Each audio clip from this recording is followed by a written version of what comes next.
JBMuwonge show.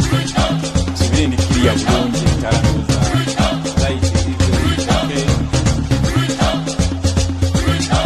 Nsubire bu light ili okay, sound ili okay. Let me hope everything is fine, is clear. Ate nsubire namwe muli bulungi. Akadodi kyekyo bansooke nyongeremu katonga sina batandika. Msooke mubayite bannamwe batuyungeko. Then ganange we formalizing.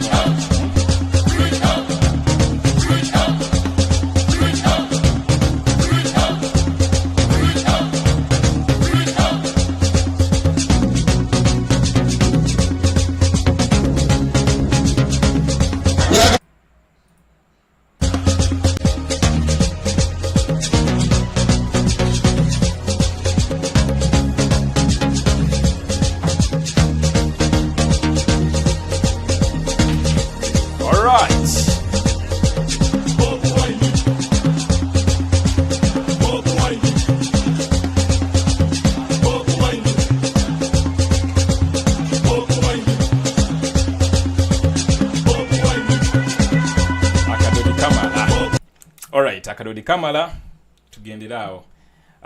You guys nsubire muli bulungi, and thank you for tuning in wherever you are tuning in from. I know you guys reside in different countries, and of course time zones is anjawulo, but wherever you are, good morning, good evening, good afternoon, but above all, thanks for tuning in on today's JBMuwonge talk show. It is the 26th of February 2024. Yes, omwaka gudukira ku speed ya maanyi. Naye engeri gye gudukiramu ku speed ya maanyi n'ebintu ebituukawo on a daily basis biba bingi. Mukyajjukira nga twakatandika omwaka guno agaboozibozi ga bujingo we gaatandika okuvaayo. Of course gaali ga kifere, naye mujjukira statement gye nakola nabagamba omwaka guseetinze pace era oguba gutandise. You know, Museveni okuvaayo n'ebibozibozi bya ADF awo afterwards kwega omwaka gu so gwatandika. Biranga it's unfortunate nti olunaku lw'eggulo mwalabe mwene ekyabaddewo. So before we go into today's talk show, I just want to make sure that each and everything is okay, sound is clear, light buli kimu kiri okay. Ate nsubire namwe gye muli bulungi, because at the end of the day kiba kirungi ne mubeera nga gye muli bulungi. Tuyitambizibu bingi nnyo olunaku lugenda ne lukya lugenda okuzibanga naawe kenyini individual ebyoyiseemu bingi, naye above all nsiba mbajjukiza nti kimala n'ekiggwa, tewali mbeera ya lubeerera, kimala n'ekiggwa era n'ekyo kyonna ekiriwo kijja kuggwa. So olunaku lw'eggulo mwalaba byabaddewo, olwaliro mu birabyo ebya Lubowa, naye kisinza okunsanyula exhibition egenda maaso focusinze ku parliament wa parliamentarians. Tugenda giyisaamu eggaali nayo mpola olabe ebifa side eyo, naye bro, there is too much that is going on. Ngenda kuyibaleetera ku screen wano bulungi mu birabe bulungi ebya Lubowa mu birabe olwaliro nabyo tugenda bidivinga mu deep akatonotono. Omukulu w'ekika ky'Endiga, that is Daniel Bosa Rwomwa, bamukubye eggulo amasasi. Awe nyini ndowooza kantandikirawo because mawulire si malungi n'akamu, wadde nti it's unfortunate nti munange these kind of occurrences mu nsi yaffe Uganda bili normalized nti making headlines as in omuntu bamukubya amasasi tekikyakozinga nnyo shock olw'ensonga under Museveni regime ebintu nga bino kwegamba bifuuse nnomo okugamba okutuukawo. Why am I saying this? Omuntu ng'ono ow'ekitiibwa nga kyayina n'akubibwa amasasi jjukira talina mbirigo n'emu gy'abadde na muntu, sigamba nti obadde yavumye muntu, sigamba nti balina gwe yanyaze, kuba muwulidde bulungi byonna bye badde bamwogerako. Nattibwa oba n'akubibwa amasasi mu ngeri eyo, nattibwa mu nfa bw'etyo.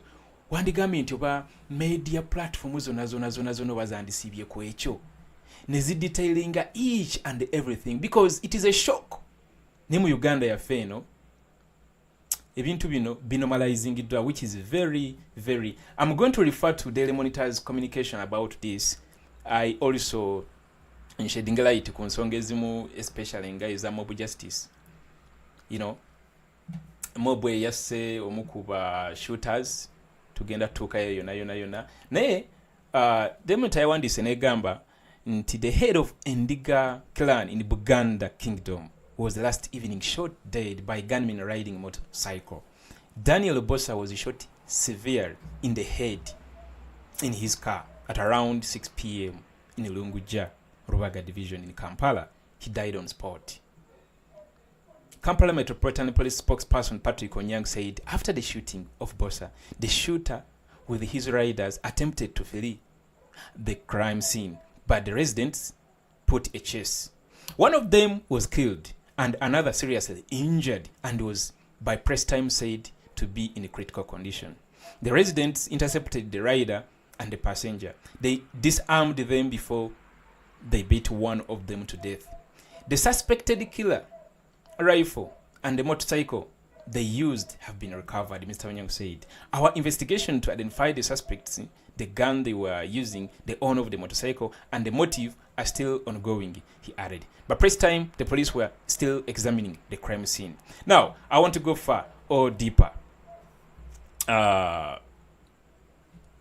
into that article. Naye waliwo wano kendabike njagala before kuba njagala kufocusinga ku kya mob justice eyo. Kirungi nnyo ze ku on my side abamwizo gamba JB ate temwadvocating okutwalira amateeka mu ngalo nzijja kunnyonnyola lwaki nze on my side nkiraba nga kiba kitukolera. Mr. Nyango said the recovered items and the bodies of the suspects would help them understand the motive of the killing. Buganda Kingdom through their social media accounts condemned the killing of the clan head. The incident could be the first time armed suspects using motorcycle have been apprehended soon after the shooting of a prominent person and a killer gun recovered since the shooting of the Muslim sheikhs in December 2014. In all the previous incidents, the suspects have been fleeing with no trace or arrests after a long search. Murders are on the increase with 4,366 people killed in 2023. A 5% increase in comparison to 2022 of the 4,366 people killed last year. 330 were shot dead. On January 2nd, gunmen using a motorcycle attacked Pastor Bujingo bino bya kisiru. Daily Monitor namwe mwebereremu. Waliwo media platforms zolabanga ziri credible nga tezisanye kudda mu comedy ngono. Naye that's how Daily Monitor put it out there. But I want to focus most on the issue of the residents chasing these killers and of course putting down one of them. Here is the thing, guys, and on this we have to be very clear. Mwena mukimanyi bulungi nti this is not the first person oba the first kwegamba siye muntu asoose okubeera ngattibwa in the similar fashion. Naye here is a thing nti omuntu attibwa wamala okuttibwa tewabeerawo na kimu kikoleddwa naabwe bagamba nti no bakwatiddwa oba twalibwa ku poliisi nga bateebwa. Kati nze I liked how the residents reacted to this incident. That is how we should respond to such kind of injustice, such kind of murders. Wetubanga tuyina chance yonna esobola okugoba omutemu banange tumugobe naye tumukoleko ekyo kyabakoze under Museveni's regime. I'm saying this because we are still under Museveni's dictatorship, because there is no rule of law. Toyinza gamba nti no kati kamba nyumiza ekintu kimu, there is no information yabagenda okujjamu oyo omusajja. Oyinza n'okwekanga ng'enkya bagenda mutta oyo yasigaddewo, simply because abamutumye tebasobola kukkiriza abeerewo. You get a point? So you are handing over a suspect to which police? The Museveni police or Uganda police? Because currently we don't have Uganda police, we have a Museveni leaning police.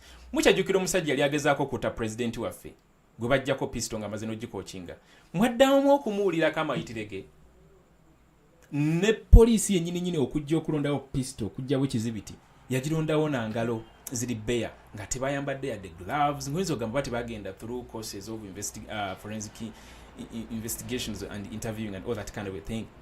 So balaga unprofessionalism mungi nnyo muyitirivu nnyo during that time. Omusajja oyo yali ayagala okuba president wa officers nga pistol ne sasa amaze ogiteeka mu chamber. Aba comrades baffe nga babalowooza nti no bali violent, bali biki balaga atuvunaanyizibwa ne bakwata omusajja ne bamukwasa police, naye byakoma awo. So that is the kind of police gy'ogamba nti no, kuba nawulidde abantu bakondeminga nti nedda maybe bwe bandi bakutte tebandi bakubye, kale bakubyeko omwera ne bamumiza omusu nti tebandi kikoze olw'ensonga abandi badde bamukwase police ki era ekole ki. Nze ku lwange kye bakoze kye kyabadde kisaanira ddala era kye tulina okukola under Museveni's regime. Under Museveni's regime. Now let me update you on this. Mwena mukimanyi bulungi nga bwe mbagambye nti this is not the first one. Let's go through some of them. Andrew Felix Kawesi, mwena mukyamujjukira bamutta, we yali assistant inspector general of police, bamutta March 2017. Wali olabyeko omuntu gwe bakutte ne bagamba nti no abatuufu of course tubamanyi yali akiri emabega, bakayihole bakiri emabega, naye of course bali tebasobola kukkiriza any trace ebalinkinga ku bo bennyini era nga balina okuteekawo obujwanga omuyitirivu ennyo ne bakwatiramu obwana obuto, bakwatawo abantu abatagasa. Omwana omuto w'emyaka 3 4 5 omukwatira ki? Ayina link kiki ku kutta kwa Kawesi? Mwena mukyajjukira comedy yo yaliwo nga bakwata aba suspects n'okwata abantu abasoba 30, mulimu obwana, mulimu ebintu ebitamakinga sense, kweganga ensonga bagizanyira mu buzanyizi. Joan Kagezi mukyamujjukira oyo yattibwa March 2015. Nsooka ombuulire ebigenda maaso kufa kwoyo. Ibrahim Abiliga ono yali member of parliament, bamutta wali ng'anaatera okutuuka mu maka ge e Kawanda, that is Wakiso district, mu 2018, that was June. Mbuuliraayo oba waliyo gwe baali bakuttaawo nti oba kale ali mu kkomera era yo yennyini yatta era ne bakola investigation ne bagamba nti artist now tumukutte era ali mu kkomera. Maybe ojja kukola ki, ojja kunzijukiza, sikyajjukira bulungi about that. Tugende ku Muhammad Kirumira, afande Kirumira, assistant superintendent of police. Mukyamujjukira bulungi omusajja yali voko nnyo. Kirumira yannuma nnyo kuba yali ayogera. Nyinako kuno ne audio ye ku YouTube channel eno nga revealing what is happening inside the police. Actually bintu bimwe ere byamukola ki byamusa kuba yali abuulira ensi kyekituufu ekinokolebwa n'ekituufu data ekolebwa abasajja bano bennyini. Of course bamutamu September 2018, naye mbuuliraayo gwe baali bakutte. Mbuuliraayo nti ono bamukwata ku kufa kwa afande Kirumira. You know, bayitirivu nnyo. Kenneth Akena Kanyamunyu yagenda actually nakola ne testimony kubanga abakyoli abo bo bakyayinamu enzikiriza eri ennono. Fe wana abalokole batuzinzeeko bakoze eki bagamba n'okugamba nti n'okwambala olubugo nti ndo stan. Nawulirako yali pasitani agamba nti olubugo masitani. Olubugo si masitani, olubugo bajjajja baffe engoye zibayambalanga nga tetunakufuna ngoye zino. So naye abasajja b'engulu abo bo bakyakkiriza nnyo mu nnono. Kanyamunyu yali teyebaka nga tafuna tulunga, buli weyebaka nga kifaananyi kyakena kyekimujjira, nga buli waako bw'atyo omutwe ng'akena yuna amulumbi, buli waagiramu bw'ati byasumagiramu ng'alaba akenda n'agenda ne yeegayirira eggulu mukyamujjukira videos ezo kweziri kuno ku YouTube channels amawulire gyegali n'akonfessinga nti nze nakuba omusajja essasi nsaba kisonyiwo. Naye goyinza okutta omuntu n'osaba ekisonyiwo ate ne bakikuwa. Mukyajjukira Ronald Sebulime? Mukyajjukira Ronald Sebulime? Mukyamujjukira? Of course yatibwa mu March wa 2019. Ne yamukuba amanyiddwa. Naye mbuulirayo baali bayina gwe bakutte. Kale ne bandikutteyo ataamukuba ne bagamba kale yo ne yamukuba. You know, ebya Nanta bamukyabijjukira bulungi. Basheeka abazze battibwa. Isima all access byakomawa ebya driver byakomawa ebya Isima. Meja Muhammad Kigundu ba mama Fina oyo naye yattibwa mu 2016 mu November. Wali owuliddeyo guba kwata nti oba yono okusaagana Uganda. Susan Magara oyo bamuta mu 2018 mu February.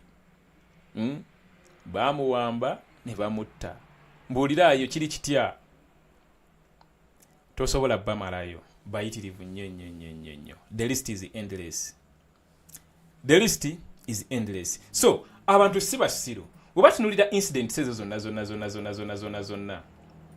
Ne batunulanga there is a repeated pattern of such kind of murders. And a repeated pattern of the repeated kind of response from the authorities that are supposed to keep law and order. You know, in the sense that they don't care at all. Kale singa tubadde tulina reports out of 10 murders. Singa tubadde tulina reports nga kale 20 awenzo gamba kale ziri 10 balemererwa. Not even a single report. We bakuba Zebra Mando amasasi oyo boxer. Museveni sebo yavaayo ne yekazaakaza n'agamba yes akituufu bajasi bafe bamukubye naye omanyi twale tumanyi nti nno muntu mulala sebo ne yebuza simanyi yadde obaako. Natunulira omusajja ne ngamba kale bannangira bwe batta abantu nze nabagamba there is no reason you can give to justify killing of a single person in this kind of nonsense. Tewali. Which kind of reason are you going to give me for the killing of Daniel Bossa? Omukulu w'ekika ky'Endiga. Which kind of reason are you going to give me? Which kind of reason are you going to give me? There isn't a single reason that you can give me and it can justify such kind of a shooting. Because there is no second chance to life. You know? So, abantu we balaba ebintu ntuwe bityo ng'ate ababikola babamanyi. Obusungu nze ndaba nga twanditutte eno ennyini direction gye tulina okutekinga tetulina kwebuzaabuza. That's how we have to deal with these people. Nowoobeerani tuve mu kulowooza nti nno buli kiseera tugenda kuteekawo tugenda kwaba mirembe mbusimanyi ensonga tuzikwate bwe tuti. Ensi gye twagala okubeera nga tutambulira mu mateeka yo tetambulira ku mateeka anda Museveni. Kati gobeera nga oyagala kutambulira ku mateeka ngamba mu kaseera nga kano tuyina okukyusaamu atagala kuwulira bino yadda nsubiramu ebintu ebirala oba abadde alowooza nti maybe nandibadde njogera ensonga endala in this kind of discussion ku kyamu justice nsonyiwa nenze ku lwange ndabira ddala nga this direction we have to take. First of all kiraze nti n'abantu bagenda bagwamu akatengo kiba kitukolera ate kiba kiscalinga off abantu bana bakola ebikolobero nga bino nti Bobiwine mwagala kumpangisa kola ki kutemera gundi oyagala abantu banzite abantu bagenda tumalako abantu baffe mbina ebintu by'ekisiru kwesooka otunulira abantu bebazze batta soko kati omusajja ng'ono omuttira kimazima ddala agwe soko tunule butunduzi patani y'abantu ebazze batta yoyo soko tunulire patani y'abantu abasajja batta Sheikh Muzaata n'enfuufu n'efuumuuka. Abasajja batta Sheikh Muzaata n'enfuufu n'efuumuuka. Omusajja yali ayogera oyo. abakatoliki, abalokole, abasiraamu, abaseveniside, abatabuliki, bonna baali baagala omusajja oyo. Bonna baali baagala omusajja oyo. Yaliko lumu South Africa. Yali agenza okusinkanako abasiraamu abawangalira mu South Africa. N'abaako message yayisaawo nga awolereza oba kale nga asiga ekifaananyi nti no there shouldn't be a fight between religions, nti abakatoliki tebandirwanaganye n'abasiraamu, nti namwe abasiraamu temutunulira balinga bakafiri. Alina message yayisaawo limu n'akwata ku mwana agamba musajja ono ate ye nga wanjawulomu. Omusajja yali ayogera a lot kwegayaleka so much at least tuwulira ku lectures ntugamba ye at least naye tebandimuse. Naye lwaki? Because naffe kennyini abantu tetutaddeewo mbeera egezaako kulemesa bintu nga bino. Buli twagala under Museveni's regime twejjemu kiri ekyo ekirowooza nti n'ensonga tugenda zikola ki? Tugenda zitambuliza mu mateeka nga bwe kyawandiikibwa kiribe emirembe n'emirembe. Amiina. Nedda tulina okukyusaamu. Nze nayagadde nnyo abasajja abantu bano kye baakoze abazze okukola obulumbaganyi buno. Kuba at the end of the day no ababuuza. In brief, at the end of the day there is no investigation that is going to be carried out ofune results oyagala okufuna. Togenda zifuna. Si kumalamu maanyi ne togenda zifuna. Wandi zifunye ku Alonda Nyakairima. Wandi zifunye ku Mayombo. Wandi zifunye ku Isma All Access. Wandi zifunye ku Kawesi. Wandi zifunye ku Afande Kirumira. Wandi zifunye ku bantu bayitirivu nnyo. Naye ensonga lwaki tozifunye era ensonga lwaki togenda zifuna ku muntu ng'ono?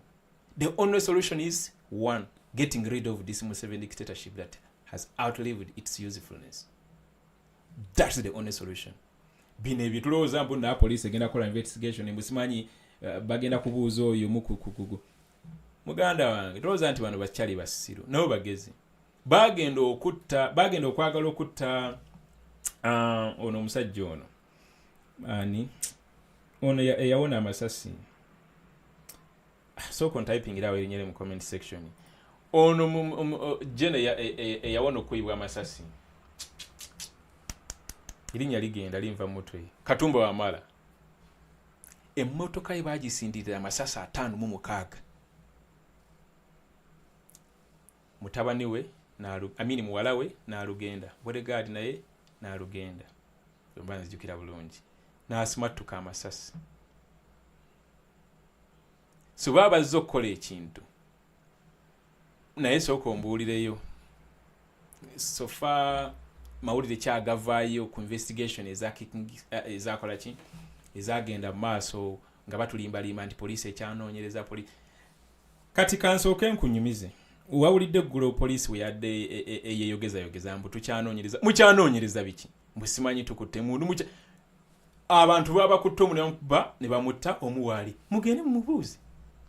Mwandibadde mugamba tukyakunyooli twagala mujja mbujulizi biki. Naye simply because they can't.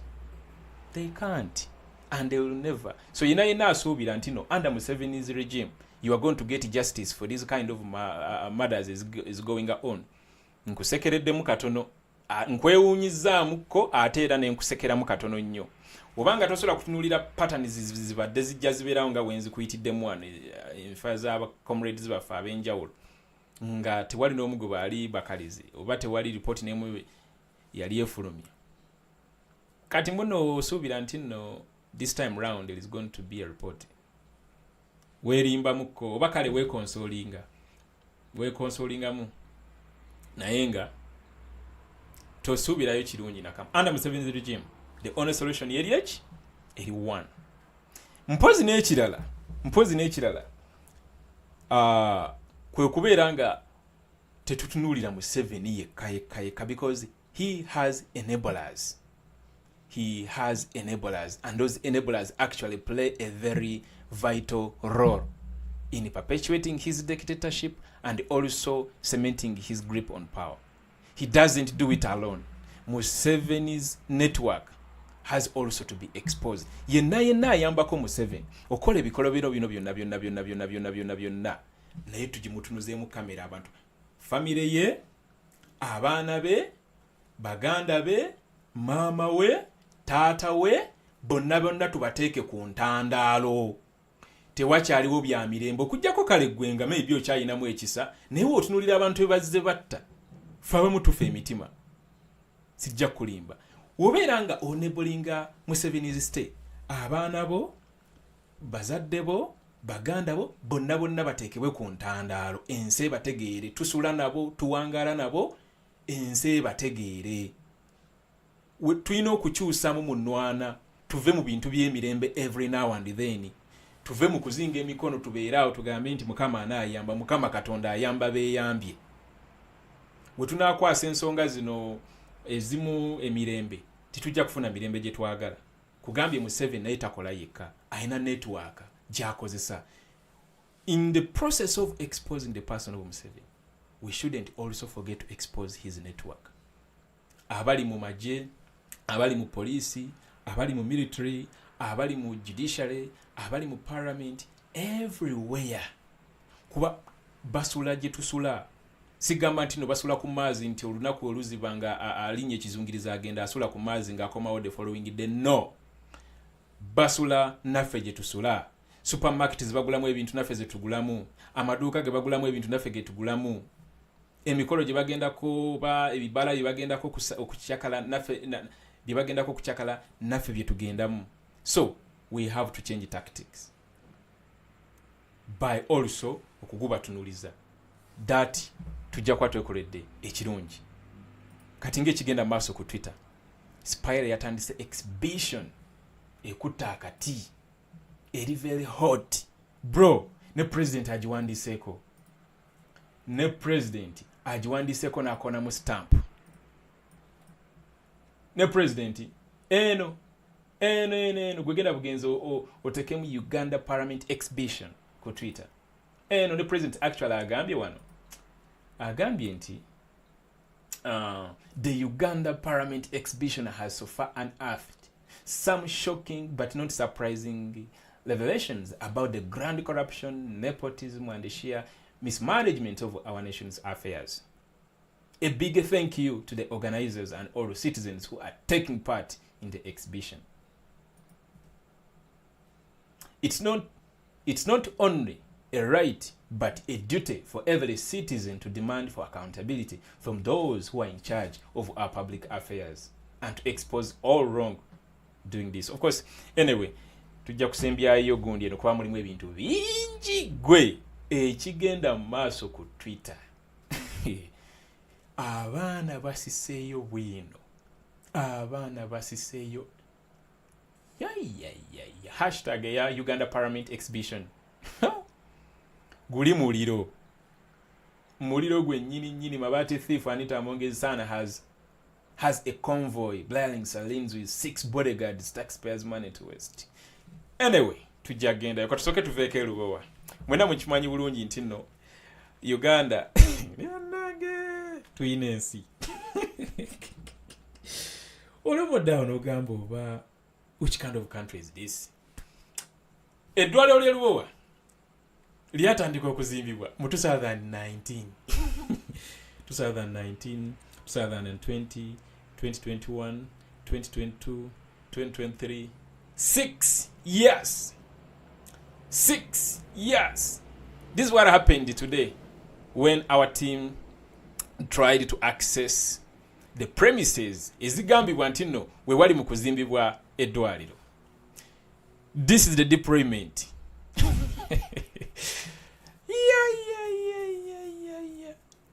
Chiringa, when I saw this, chinjukizaamu those days towards this recently concluded sham elections of 2021. I remember the time they started trailing our president bamugamba alete ebimwogerako academics and all that kind of thing. Mwadankunyenyi naye omudumo nagukyusiza Museveni. Namugamba naffe twagala ebikwogerako biraga nti wasoma kumbe Museveni yakola ki ebiwandiko tabiina. Kati Segedin yakola comment kinayagala yalina ka live video ke yakola n'agamba tukusaba mpapula za buyigirizo tukubatiya gas. Tukusaba mpapula za buyigirizo tusindikira bajazi. Tukusaba mpapula za buyigirizo oleta tanka twagala mpapula. Kavidia ako kachaliyo ku social media. When I see this, it really reminds me of those days. Because now, here is a team which has its primary role oversight. And it's actually enikola mulimo gwayo. And it's headed by the leader of opposition, that is Joel Senyonyi. And actually, Sigamantino, the committee is executing its duties outside the law. No, it first sought for guidance and permission, of course, from relevant offices. And actually, it equipped itself with a number of documents, like the letter from Acheng, Minister of Health, net documents endala. Naye nga bakugambye tojja yingira oba tojja kuyingira because eddwaliro teririiyo. Gwe imagine from 2019 up to today ng'eddwaliro okyaliteekako okya kugamba toyagala muntu n'omu kwegamba kuli accessinga. So that's how shameful and that's how ugly and that's how deep we sank in this mess.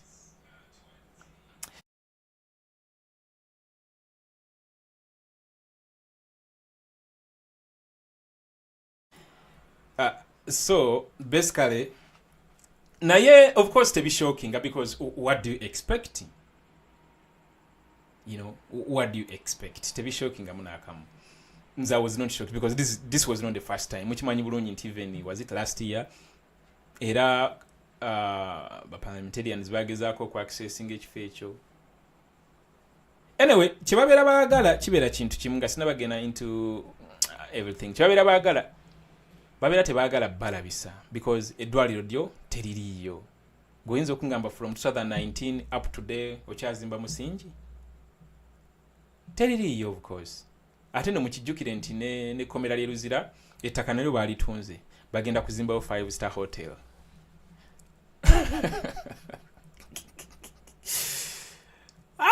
That is Uganda for you.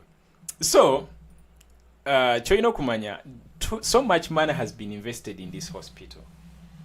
Going serious now on this issue. So much money has been invested in this project. And if you remember very well, towards the end of last year, Parliament approved that 5.3 trillion loan, which had 3.5 as supplementary budget. In that budget, there was 2.7 billion, which was attached to Lubowa Hospital, and its purpose was, of course, to supervise the construction of this hospital. 2.7 billion just to supervise the construction of this hospital. A hospital jogezaako okwagala okutuukirira ne bakuzaayo nga biwala ttaka. Kikyofuna mu kino eddwaliro teririiyo ate n'ekirala nothing's going to work out. Anyway, katusooke tuwulirize ku balowooza agamu nayagadde nnyo how. Let me first nina video wano gye mbadde njagala obakola ki. Yeah, okay. Yalutamaguzi. Okay, katandikire ku yalutamaguzi. Awandiise ne bbaluwa ne minisita w'ebyobulamu ng'akomandiise n'agamba nti tubaagaliza okujja okulambula obulungi. Tukkirize nti eggwanga lino lirimu ababbi. Ekyo kyo should appreciate nti we have big thieves in this country. Kubanga kakati wano kino kiraba n'omwana omuto. Bwe wabeerawo ekigenda mu maaso lwaki toggulawo? Kati ate na wano wabeera activity yonna eraga ku ddwaliro erya Nechange eya Lubowa. Wali badde olaba emipiira gy'agamotoka galoole agayitawo ku wano wabisa. Nawo olaba wali very ordinary. So ekiraga ffe ng'ababaka ba Parliament tu appreciate nze nti bano tebakyabba bubbi ssente wabula bamekete. Ate kati bali kononkola ki? Kubanga baali badde at least bakwatibwa ensonyi ne bagamba nti tuleka ababaka ba Parliament ba appreciating ne baba tewaliwo kintu kyonna tusobola oku appreciating ekifo nga bwe kiriwo ne tumanya nti ekifo weekiri ne tewaliwo kyo. Nze gane guno gwe mulundi gwange ogw'omunaana ne buli we tujja bazanya kamese tambula simanyi tulinda orders from above. Kati kino kiri eri abantu naddala bano abafuga gavumenti bagamba mbu balwanyisa obubbi naye tosobola kulwanyisa bubbi ng'oli mubbi ng'oli kondo. Zino sente 1.something trillion okimanyi. Kati olwaleero debt burden yaffe yeeyongeddeko. batubanja Uganda as it stands now batubanja trillion 12 naye batugambye nti mu mwezi ogujja bagenda kwewolayo trillion 13 kati olaba omuntu wa wansi tafiirwako sente zijja lino eggwanga lyali badde ne assets zaalyo naye enkozesa embi ya sente financial indiscipline kakati wano twali badde n'abasirikale nabo be basooka okutwaniriza ng'ababaka ba parliament because we are the appropriators kakati njagala kubuuza ne babaka bannanga aba parliament emabegakawo twayisa sente mu supplementary ez'okumonitaringa eddwaliro biliyoni 2 mu miliyoni 7 naye gwe kati wano osobola okumonitaringa ekisiikirize nti osobola ojje wano omonitaringa kisiikirize oba ekitaliiwo kakati naffe ababaka ba parliament we are equally to blame for all these financial sagas ze mulaba wano tetujja kwekwasa nti bali bokka be balina okubulemingibwa naye naffe of recent we passed a supplementary of 2.7 billion shillings just to monitor air kakati ebyo byonna abantu baffe balina okutunula naye nze kyenjagala okwebaza njagala kwebaza right honorable leader of opposition Joel Lusenyonyi twamugambanga nti the more you go in the field we mujja okweexposinga government eno oba enjogera enyangu gye bayita okulabisa ate n'abantu ba wansi okumanya nti sente ezifuluma zonna ziriibwa buliibwa abantu ba lubatu kubanga tewali anyway government weesobola kugaana babaka ba parliament kubanga we are part of government tuli kusa pillars oba empagi esatu ezikola government naye kati nze bw'oŋŋaana omubaka wa parliament nti sigenda kujja n'okulaba ddwaliro lino kati ate twawulidde nti neeruzira naye ekkomera balivangatanyiza eddwaliro ekkomera lyeruzira yiikazi 3 munalyo Museveni yaliguzizza musigansimbi tujja genda okwekanga nga teolyake tukyalira konna konna bano abasajja gye bujja bajja tunda n'amakubo bakugambe nti nekkubo gavumenti yalitunze okuliyitako olina kulisasulya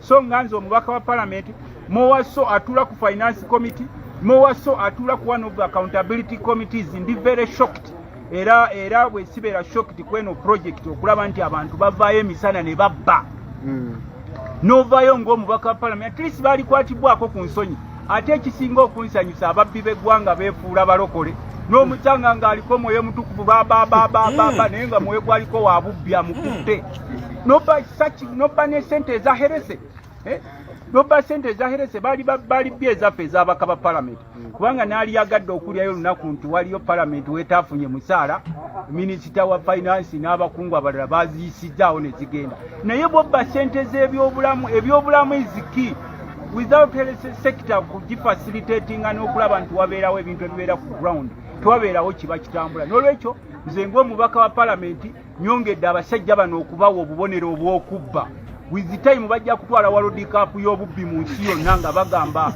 nti Maradona w'okubba ali ludda wa ali Uganda nga bakusongako nti okumanya oyo Maradona oba Messi w'obubbi mu Uganda nga bakusongerako eddwaliro ly'erubowa Messi yalirya ne ligenda ne bakuteekerako n'eri yagenda ku sente zino ze muzemulira eza siriimu sente za UNRWA ze babbira mu trillions nga tewaliwo n'omu ali mukomera kati gana agabbi bw'ogalaba nga galagira omubbi w'enkoko okumutwala mangu bamugana okumujja obutamuwa na bbeiro gwe olina okumanya nti neggwanga lyaffe lyetaaga kusabira so before actually I continue with the Honorable Tamaguzi's submission on this is where wenyingiriramu nenkujjukiza kiri kye mbadde ngezaako kugamba nti the enablers of all this kind of nonsense nabo tuyina kuba exposinga tubaboole tubayise bubi kwegamba nabo kennyini bafiiringe nga tebakyajja mu society zaffe ze tuwangaaliramu kati abasajja nga bano omanyi tulina oteekawo embeera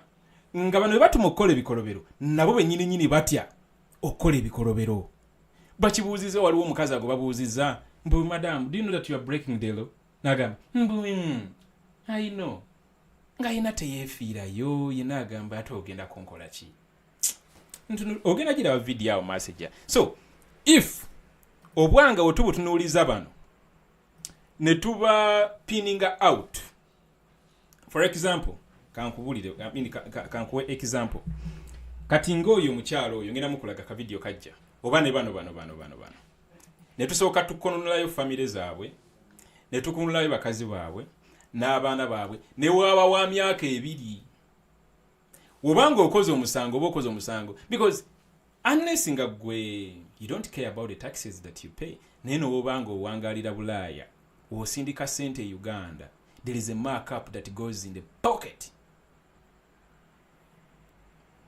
of the government, which has actually to translate into public revenue. Government revenue is sort of okutudizibwa in form of services. They are not there simply because abasajja sente bazikolamu bino. Ate kyenyinza okujjukiza nti zino zona sente, of course, zezewolebwa obwewolebwa, of which you are actually going to pay back this money. Oyinza olowooza tojja zisasula nojja zisasula. Indirectly ojja zisasula. Ng'otegedde oba nga totegedde. So, okweexposing abasajja bano, bonna abayambako embeera eno, kiba kituyambako naffe. Abamu bajja kutya okola ebikolobero bino. Bagenda omutuma okukuba tya gas nga takyasobola. Nga bagamba nange family yange nange eri mu matigga gyensula nduli Abannayuganda banteekako omuliro. Tukyuseemu mu nkola y'ebintu. Tuleme okubeera awo nga buli kiseera tubeera ba you see tuyina ensonga zikwata obulungi kuba Uganda empya gye twagala tubeere example. Tuyina okukyusaamu. Uganda empya gye twagala ffena tugimanyi bulungi. Twagala Uganda ey'amateeka, twagala Uganda ennungi. That will be anyway a discussion for another day. Neffena tugimanyi bulungi. It is what we are advocating for.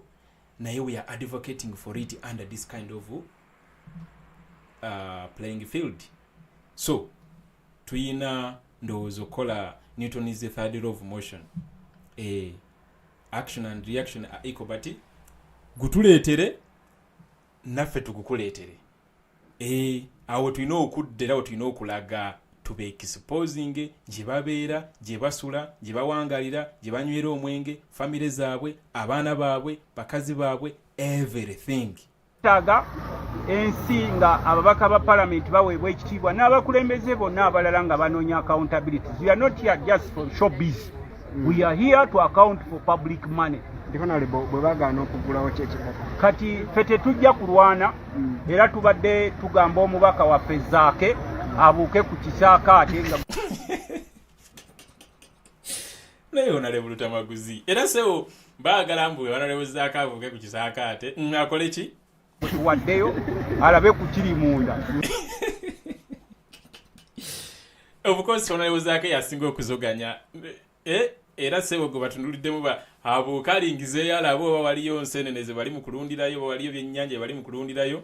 Anyway, kuba ye ne bamukuba si kya bulijjo kitwewuuliza nga bamukubyemuko bwe tugambye alinyeko alebeko era ndo omubaka Zaako omulaba wali bwe tubadde tuwaddeyo alinyeko ku kisaakaate ekyagwe munda yanaatubuulira ebirimu naye okusinziira ku mbeera eriwo naye alabika olwaleero tazze nga muzoganyi tazze naye nga muzoganyi naye ebigenda mu maaso tayagala bibe nga bimusanga nga emboka emuyiseeko. So kakati yadde baganya okugulawo ffe omulimu gwaffe tugukoze. Omulimu gwaffe gwa kumonitaringa kubanga ebiseera ebisinga mugenda ne mugamba abo ababaka ba palamenti babeereeyo mu palamenti ne bafuweeta enzungu zaabwe. Twabagamba okubeera mu palamenti n'ofuweeta oluzungu si kyekikulagisa bino. Go to the field and expose them. Kakati wano n'omuntu ali mu America alina okulaba nti bali abasajja babba 1.5 trillions ne batateekawo yadde ennanka yonna eriwo, at least baalitaddewo bu makeshift structures. Bwe twalize ne tugamba nti oba bayinginiya mwe basulaasulako nga bwe bakyerowooza emyaka 5 eddwaliro bwe liribeera oba balisima baveeyo mu ttaka nga ffe tetusobola kutuukayo naye babba misana ne bakugamba munaatukola ki? Oli bubaka palamenti ddayo mu palamenti oyogera oluzungu lw'oku flodeeka. Kakati bino bye tubadde nga tugamba abantu. Era nze appreciation yange njagala kwebaza ababaka ba palamenti more so the leader of opposition okulaba nti kati tutandise okugenda ku ground. Let us not stop at lower specialized hospital ground. Tugendeko ne mu bintu ebira tutuukekeyo gye tuulira eruzira gye bagabanye, tutuukekeyo Ntebe botanical, tutuukeko ku Uganda leero gye. Yes, as these MPs execute their mandate, fete tubatunulira butunulizi. Kambabulira ekintu kimu, aba MPs batono nnyo. Omulimu gwabwe bajja gukola. Wadde nti nno twagala bakole n'ekisingawo, naye omulimu ogusinga ffe tugenda ogukola. kati wabanga bakulaze nti nno kino kiri bweki then gozaako kiki kiri kyenkugambye. The enablers of this system, they have to be exposed. Tuyina okubaboola, tuyina obbayisa obubi mu ngeri emu oba endala. Najja ku mukolo ne mumubuwinga nti aggo wakola bwoti ne bwoti luli nti twabakyawa basajja mwe mwatutama mwe basajja ba Museveni mumusonga mubeera nga muli ku mukolo weno guba gwambaga nga yekawasa. Linda akaseera kalike nyini nga bagenda muteekako ringi oweesulemu akajabangu nga aguddemu ekintu ekitategeerekeka oteekewo embeera nayo oyiseewo mu message. Kankubulira ekintu kimu, tetugenda kumalako nga tuli mu bya mirembe every now and then. Tuyina okukyusa tactics every now and then. N'ekisingira ddala oku this time round tuleme okutunuulira Museveni yekka. Kuba bano abalala bajja kukolanga ebikolo biragambe owai kasita omudumu guddizibwa eri Museveni oba okitegeera tetukikkiriza. Oli waba musirikale, oli waba wa LDU, oli waba mu poliisi, oli waba judge nga yasibye baganda baffe mu komera ya buli naku yabazaayo tumu identifying, tumu profiling, tumubunyise everywhere. Tumu identifying, tumu profiling, jabeera, jasula, baana we, everything about him ensi ebitegeere. Abeereko walabikiddeko eyebeere ensasage babeere nga batya n'okuassociatinga n'abantu ba bulijjo bajja kulekera okola ebikolobere bibi then tujja kuba tuba winnings on our side. Awo tuba tukendeeza ku network ya Museveni gy'akozesa okubeera nga yeekuumira takola yekka Museveni gambi ayina network nnene ne network eyo nayo tugitemyeko tutya amagulu. Goyinza okulowooza nti no wotemako Museveni wali nti no buli kimu kiba kiwedde. Nedda. Last time I told you there is getting rid of Museveni and then there is getting rid of Musevenism. Musevenism is the mindset, is the network. Museveni is just a person. But Musevenism has to go with the Museveni. We shouldn't make a mistake of letting Museveni go and then we leave Musevenism behind. Tujja kuba twekoledde ensobi esingira ddala. Sitwagala tukole ba Zimbabwe kye baakola. Mugabe yafuga Zimbabwe emyaka mitirivu nnyo n'atuuka kuweza myaka 9 mu emeka ng'alaga akyasobola. We yavaako bw'ati obubadibadi bwe baakola boom ng'ono namukadde Munangagwa emyaka 84 akoze eki ayingiddewo. Munangagwa kyakoze Zimbabwe tewali kalungi nakamu. Kwe gabalinga abaayoza ne bakola ki ne bayanika mu ttaka. Tetwagala tudde mu bujwanga oyo. Nedda. Begabanyize ettaka lyonna ne baleeta biwagoni ebitatuula mu Bugundi. Tugende nga tutambula eggwanga lyo tutuukeko n'abantu be basengula ebyalo n'ebyalo Ebunyole wagenda okuyita pipe gundi. Tutuukeko ne ku zigemu park singa leeka embulo gye bagabanye nga bagenda bagitemamu mbwe ebisolo tebisinga abantu nga batematemamu poloti. Wizisaki bannayuganda bajja ku appreciatinga nti ne wakubadde bano bagenda mu parliament ne bafuweeta Olungereza, but at least they have come on the ground and witnessed what has been happening. Honorable, maduka kawo twakolabako era nga mulina leader of opposition nga mulambula ebinnya mu nguudo. Yes. Honorable, nsaba otunnyonnyolemuko. Yes, bwe mwabirambula oluguudo bazikola. Kati bwe twajja ne leader of opposition the right honorable Joel Ssenyonyi nga tulambula ebinnya era n'emmotoka baazitujjako mu field. Ekitabeerangawo kuba omubaka wa parliament van ezibeerawo zibaza ababaka ba parliament si z'abaddereeva. Bw'ajja akola kye bayita okulabisa nti abasajja bayisa ssente nnyingi ne bagamba bazite mu infrastructure, but look at the potholes we have in the country, more so in the capital city which is the face of the country. Kati bukya leader of opposition alambula amakubo ago waliwo ekyakolebwako abayunula ne batandika okujja okuinspectinga. Of course neri ne kituukayo nti sente zonna ze babaddenga bayisa ez'amakubo okulaba nga zigenda ku ekyo kye zirina okukola. Kati fe omulimu ekisinga okunsanyusa nti fe omulimu gwaffe tuba tugukoze kuba ebiseera ebisinga mugamba ababaka ba palamenti babeera eri n'ayogera oluzungu lwe n'addeeka n'alowooza nti oluzungu lwe lujja okuleeta services, naye kati tujja oluzungu lwogere twalugamba right honorable Ssenyonyi oluzungu lwogere negenda mu firudi. Kakati oluzungu alufuumudde ne mu firudi azeeyo. Mu firudi abe exposing nti bano abasajja babbi kubanga kakati kino kiraba n'omwana omuto nti bano olaba babba ssente z'eddwaliro banaatera n'okubba ssente z'abalwadde emulago wali eri abakansa. Kakati ebyo ffe betwagala ffe tuzzo gwaffe tugukoze.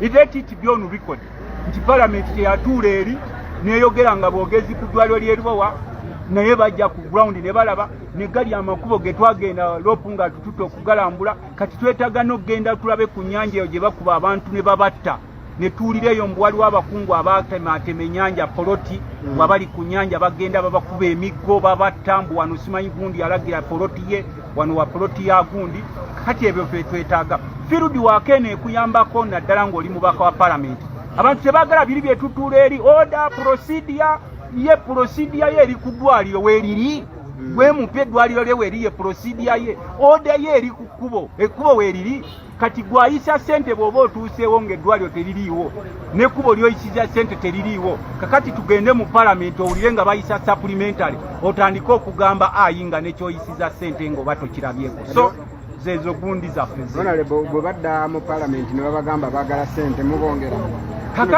kakati nze fe abamu twali twagaana dde okubongera naye tulina babaka bannaffe bo abalaba Museveni nga katonda waabwe nti Museveni jizaasi waabwe abalagidde bamuyisize ekikye sinya kya gavumenti kikye kubanga kakati bw'obuuza who is this penalty everywhere penalty including n'ettaka lya Sangobbe nalyo nasanzemu penalty gy'ali nayo kakati who is this penalty kakati kyekiseera oba palamenti naye erage ku maanyi tumuyiteko mu house nga bwe wootuula mu Kosase bootuula mu paaka zono zenna ne tuga nti gundi tumuyise twagala ku mulundi guno tuyite pineti tumugambe nti naye ddala otufuula bajjega gwe okuwa 1.5 trillion and more so you were foreigner n'olya ssente nga banansi bawa omusolo gwabwe gwe n'ozirya n'oyinaayina ne tujja n'okulaba ku kyokola n'oteekawo wali asikaali n'atutwala emisinde eti wano tewaliwo agenda kubagulira naye ng'ekisinga obukulu kugula bannansi maaso nti tewaliwo kigenda maaso ekiriwo kulya ssente kubanga gwe ng'omubaka wa palamenti bw'ojja ku ground ng'emu gwonna gutambula naye ate enkeera ne bakulira nti palamenti yayongedde the same so-called investor some money n'ozimu wakati ffe tugenda okutandika okuba blamed nga ba investors tebakyaba blaminga. Of course parliament toyina kirungi kyoyinza suubirayo. This is actually how far they can go in terms of keeping the government in check, because Museveni kasita asalawo ntojjaddira baddwaliro because balina bye bakweka oba tojja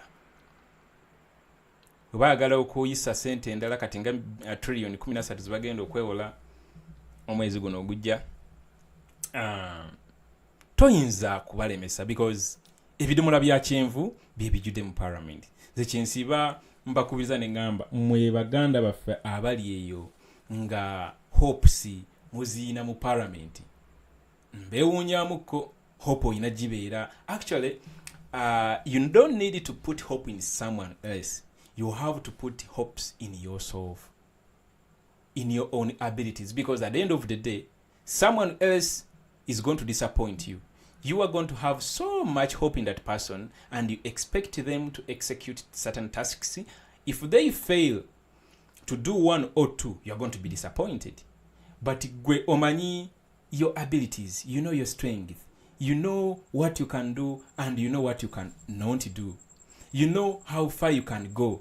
That means you cannot disappoint yourself, but someone else is going to disappoint you. If you put that hope in yourself, you can't disappoint yourself, because at the end of the day you are going to strive so much to execute beyond your limit. But obeera ng'osuubiriza omuntu nti agundi yo najja kikola guno najja kikola, and actually kitulemesezza okwadvancinga ku speed y'amaanyi olw'ensonga ffenna tulowooza nti oli ajja kikola n'oli abeera alowooza gwe agenda okikola, at the end of the day ne kitakolebwa. So if we can graduate in that as well, nobeera nga gwe hope ogiyinamu ggwe toba naye mu muntu mulala kuba omuntu omulala oyo tomanyi strengths ze, tomanyi abilities ze, tomanyi weakness points ze, gwe weemanyi gwe. Wona agamba nti nze ngenda kukola bwenti wona alemererwa, tojja kubeera disappointed kuba ojja kumanya nti agawala ekyo kyo saakisobodde, naye omuntu omulala tojja kumanya. So nga parliamentarians bakola ogwabwe ogwokugenda nga balabisa here and there, naffe tukola ogwaffe. nayagadde nnyo message y'omusajja ono. I don't know whether era sebo tubeebaza nnyo abalujjuliro. Waliwo abalujjuliro abamu abali e Switzerland, avuka balujjuliro abali e Switzerland eyo abatugambanga nti ababaka ba Parliament mubeereeko ku lujjuliro tetujja kubeerangako. Alright, kansoke nkuwe message y'omutuuze ono naye yabadde nnungi nnyo. Twesunga nnyo eddwaliro era tulyesunga nga tulyagala. Ne embeera gye tusanze muli n'embeera nti tekyasobola bayimiriza okuzimba kati batandise atutukwata naye ng'ekitukwasa kuyimirirawo guno omuti waliwo gwe omuti ogwo gwe mulinga. Njagala owulirize bulungi omusajja ono CMP mutuuze ngero ogwo omusana bwe gwaka abantu bamanyi okuyimirirako awo tekifa bamuwabawa wa boda oba si wa boda abantu bayimirirawo ne babeerako awo nga bawulira omusana mungi ne bawummulirako awo.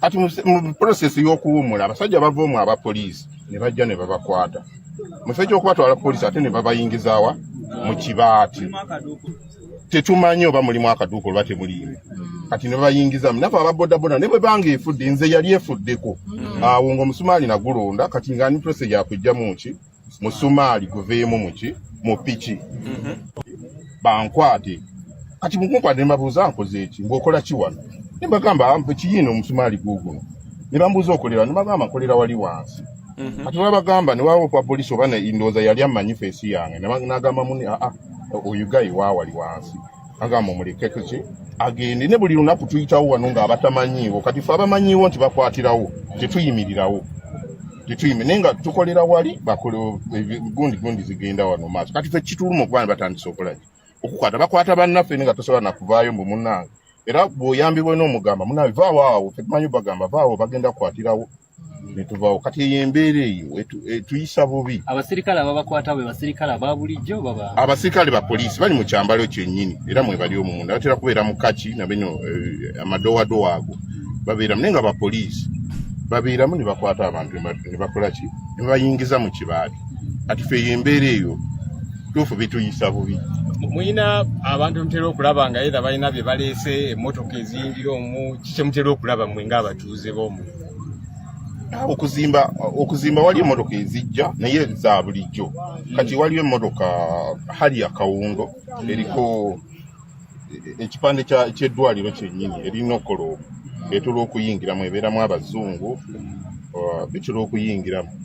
Simanyi biki nze bayisizza n'eddwaliro limaze emyaka 5 years tewali waggulu wali wa ndejje ku lusozi kuli naye otunuulira wansi obeerera ono olabawo bulungi ekintu kikulaga n'okulaga common sense akulaga n'okulaga omuntu segedde muyimirira nkuba yatonye eddwaliro lye bazimba bakosa emmotoka ebinene awo emipiira emikululo gina okubeerawo egiyingiza either material oba afuluma n'ekiraga nti ebbanga ddene teri material ayingira tewali n'ogenda ku geti y'ekyemmanga eri okitegeera kuba okuva 2018 batugamba bazimba ddwaliro bazimba kyekyo tempo eva mutaka futi 10 okitegeera eyo biiru bahonalo mwene omuli wano gwe muli gwe bamubeerako bazirye naye nga mubalabisiza njagala mubalabise ze bapita mutaba lyake nafadda mbulamu kuwunya ekitegeera nze obwavu banumalumadda wanzijjako n'okuzja ku lwaki lwambeera ng'eyo naye ate byeyogera tebimenya mateeka tebimenya mateeka ate batera tukimanga omanyi mwana omusajja obwo butukima ekitegeera naye ze ne bantwala ze taata yandeka ndi wa myaka 6 kati ndi 36 sina kintya nasomako ne Deputy Mayor wa Manchester Sabagabo. So fenga batwala ekitundu kino ekyama kiri Sabagabo twaniriza timu ya Parliament beekulembeddwa Right Honorable Joel Senyo. Era musanyu eringi newankubadde ennaku nnyingi nnyo twagala okubanga tufuna obwenkanya kubanga bwe babanga abantu bafuna ebizibu olunaku lwaleero olwa project eyasuubira nti egenda kujja kuleeta development mu kitundu abamakirya Sabagabo wano ennaku gye babaamu ekitundu kyonna okwetoola okutuuka nti nno oyagala kugoba n'abalinaanyo be wasangawo n'ate mu byonna nga ffe abakyala twali twesunze nti kaakati waakiri tufunye engeri gye tunaayambibwanga mu complications ezisusse nga tufunye specialized hospital ono n'akasente ako akanene akagenda ebunaayira agakano hospital abala bali India abala bali China baliwa twali tumanyi nti kati ffe ng'ab'ekitundu wano mu Ssaabagabo era ffe Right Honorable Joe tugenda kukola kyonna kye mwatutuma tulabe nga mu Parliament twongera okuteeka abantu bano ku nninga batubuulire ssente eziteekebwa ku Lubowa ziriwa n'abantu okukaabanga bwe bati wa boda wayimirirawo ekisiikirize ayagala akifune ate omukuba miggo mu luzungu neyanziza otwere ddala oluzungu All right. Na message ndaginadde njagala yono omusirikale yeewanye nga bwamenya amateeka yali wa poliisi yali wa bannange kamale scrolling amwano katono I ran it forward kanjireete wano 1 million shillings.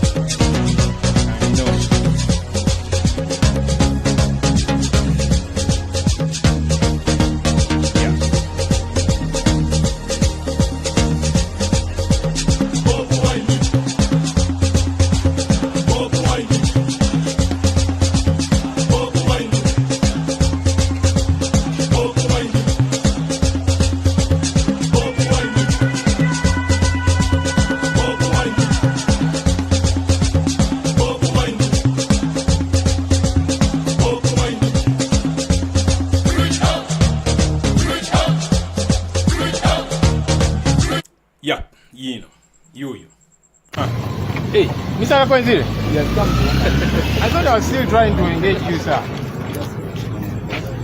Good morning. You are coming. Eh? First, you don't have microphones. My name is Joe. I'm a... Come again? Okay. So I'm a member of Parliament. I also lead the opposition in Parliament. Who are you, madam, besides the name? I'm Namutu Salama, ASP. ASP. Okay, you, I don't know. You help me, I don't know. Are you the DPC? Are you the... DPC Lubowa. Don't interview me. No, I'm just trying to work because I've introduced myself, so I wanted... You're DPC. Bayina engeri gye bagyewuliramu ate mugenda kunkola ki? Just listen to the way she responds, the way she talks, the way she brags, the way she, you know... Kajansi. Okay, so we came here as part of our oversight role as members of Parliament to inspect what's going on here, because as Parliament we send money, billions of shillings every year to this project. So it's our duty and our mandate to inspect what is this money doing. So I wrote to the Minister for Health, because this is a project under the Ministry of Health. I wrote to the Minister for Health, and I had actually requested her to also be here to take us around. She wrote back saying she's unable to be here because she's in cabinet. But mandate, please go ahead. And she even said, I wish you a successful tour. Signed, Dr. Jane Ruth Acheng, the Minister for Health. So we did come here, and there are some police officers in there who were saying, no, you don't have clearance. I said, what kind of clearance? This is a project under Ministry of Health. This is a letter by the Minister of Health. Your OC, well, someone who says he's an OC because he's dressed in ordinary clothes. He's not sure what he's saying. He's saying, I'm in ordinary uniform because I am sick. He said, if you're sick, why are you at work? Anyway, show us your ID. So we didn't engage much with him because we don't even know if he's a masquerader. But it's good you have come. So we are here and we would like access to these premises to do our job as members of Parliament. For now, I will refer you to the ministry to clear you and copy the relevant authorities. That's which ministry? Ministry of Health, copied to other relevant authorities. Which one is our funding officer? Including Parliament itself. Including Parliament? We are the Parliament. We are Parliament. Yes, you are, but we need a clearance, a cleared document. Cleared by who? How can we prove at this moment that it is valid?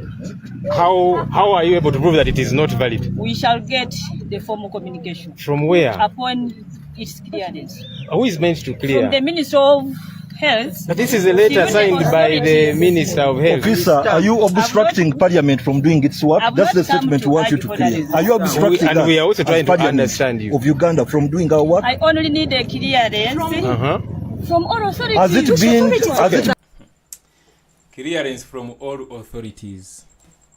So these are the kinds of people I've been talking about that we need to expose. We need to profile, we need to expose their families, their daughters, their mothers, their grandpapas, everyone. They should stop perpetuating Museveni's dictatorship. They should stop being enablers of this mess. If we do not do that, fenetugamba bugamintia Museveni, tebigenda kukoma. These are the kinds of people. Just look at her. Gwesoko muwulirize. You know, muwulirize bulungi. I will refer you to the ministry to clear you and copy the relevant authorities. That's which ministry? Minister of Health, copied to other relevant authorities. Which one is funding officer? Including Parliament itself. Including Parliament? We are the Parliament. We are Parliament. Yes, you are, but we need a clearance, a cleared document. Cleared by who? How can we prove at this moment that it is valid? How are you able to prove that it is not valid? We shall get the formal communication. From where? Upon its clearance. Who is meant to clear? From the Minister of Health. But this is a letter signed by the Minister of Health. Officer, are you obstructing Parliament from doing its work? That's the statement we want you to clear. Are you obstructing and we are also trying to understand you of Uganda from doing our work? I only need a clearance from all authorities. Has it been the normal? Maybe we've been to UNRWA. We've never got your clearance. This is Parliament. This is not anybody else in. And Parliament is understands money here. That's why we are here. So we are not intruders. We've been in all agencies and we've never gotten clearance from away DPC. From that. Are you obstructing us? You're saying you need authorization, whatever that is, from the Ministry of Health. Maybe let me read for you. Let me read for you. Allow me to read for you. First, wait. Hey, I found you asking for. Can we call the Minister of Health? The clearance will be channeled from IGP to KMP, RPC, because you are VIPs. And I see, we have to ensure you're safe. Now, I said we are not safe. So that is the mess we are in. That is the kind of a system that Museveni has created. Everyone thinks that they are untouchables. Everyone thinks that they can give orders. System. This is the kind of system. Abantu amuje mulowooza nti no mugenda kukwata ba suspects and you hand them over to such kind of people. Imagine like the shooters of the late engineer Bosa, Daniel Lubowa, the leader of the Ndiga clan, and you hand them over to such kind of people with that kind of reasoning. It's too much. This is not in your line of duty. Can we take it that you're obstructing us from doing the work? If it's not in your line of duty, that you will obstruct. Doctor, let me first read. Officer, just give me a minute. Let me read to you this letter. Which clearance? Okay, so this is a headed paper. Let me read to you, officer. Office of the Minister of Health, PO Box that, 22nd February 2024. She writes, Right Honorable Joel Senyonyi, Leader of the Opposition, Office of the Leader of the Opposition, Parliament of Uganda, Kampala. Oversight tour of Lubowa Specialized Hospital. Reference is made to your letter dated 20th January 2024, which I received today, 22nd February 2024, inviting me to take around the honorable members of Shadow Cabinet and MPs during the oversight tour of Lubowa Specialized Hospital, scheduled for Monday, 26th February 2024, which is today. I wish to thank you for inviting me for this important tour. However, as you may be aware, Mondays are cabinet days, and therefore, I will not be able to join you on that date. The purpose of this letter, therefore, is to register apologies for my absence and my colleague state ministers. I wish you a successful tour. Yours sincerely, Dr. Acheng Jane Ruth Ochero, the Minister for Health. So, are you copied to the Minister of State for Health, Permanent Secretary, Director General Health Services? Are you disputing that this letter is not valid, or are you saying this is not enough, there is something more you need?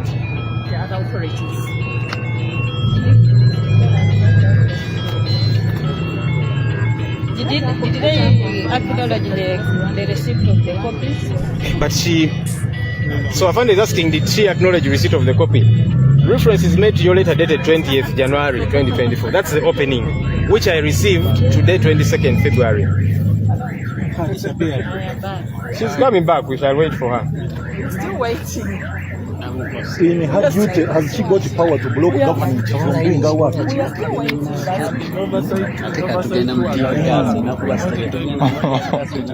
Can a DPC block parliament? They should actually be protecting us, giving us security. How can they make a public hosting? Let her come back.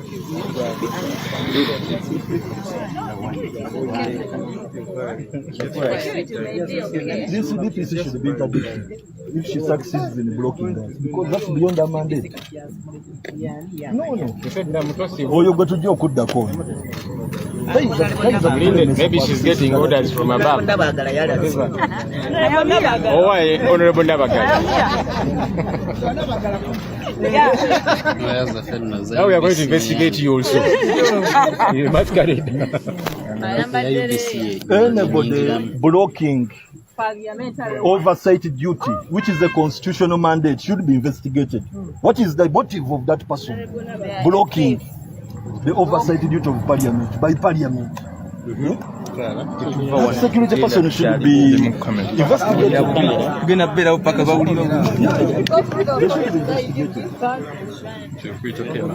Abo abalwanyisa parliament okukola omulimu ogwagiweebwa ssemateeka ogw'okunyonyereza essente y'omuwi w'omusolo weegenda, abapoliisi abali tulemesa balina okuba investigated. Motivu yaabwe mu kino eri ki? Kubanga ssemateeka talina gwe yawa buyinza kukola mulimu guno okuggyako parliament. Era okutubulookinga aba ali kuwamba ssemateeka n'amateeka agatambuza parliament. Ekyo aba akikoze mu bumenyi bw'amateeka alina okunyonyerezebwako singa agenda mu maaso kikola.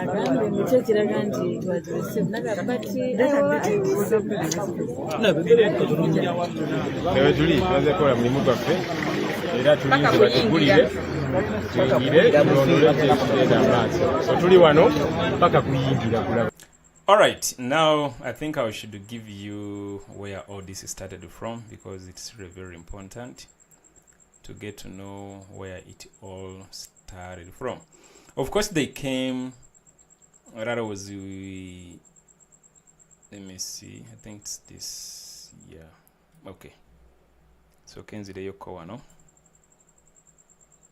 Nga bagezaako ssebo omusajja nga aliri mu katuli nga tayinza ne of course bakubyeyo ku bifaananyi abagenzeeko ku Facebook page ya Joel batulengezaayoko munda naye nga tewali kiriyo ku myaka since 2019 up to today you would expect at least some building eri presentable eri abantu naye ensonga lwaki there is too much deployment, there is absolutely nothing to me. So could we engage you so that we are not to access these premises?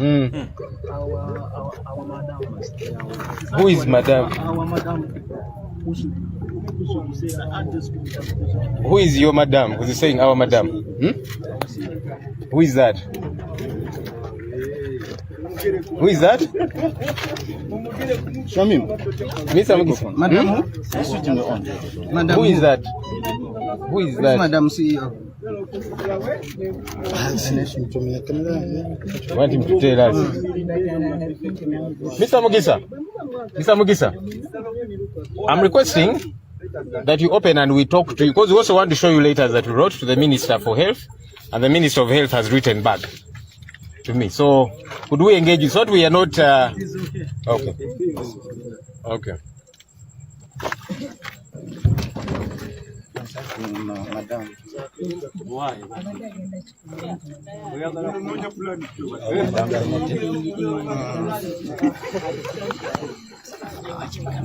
Hello.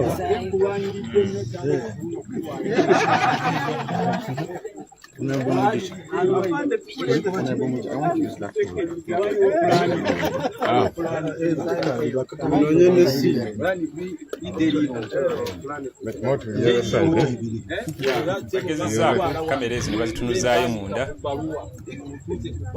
Honorable Jeba request manyanga fund. Yeah. Fund ajja kulaba okukwata olumaze akajji n'akaggala n'akasibira ddala naye ng'abagezezaako okutunuzaayo kamera zaawo. There the door is it there?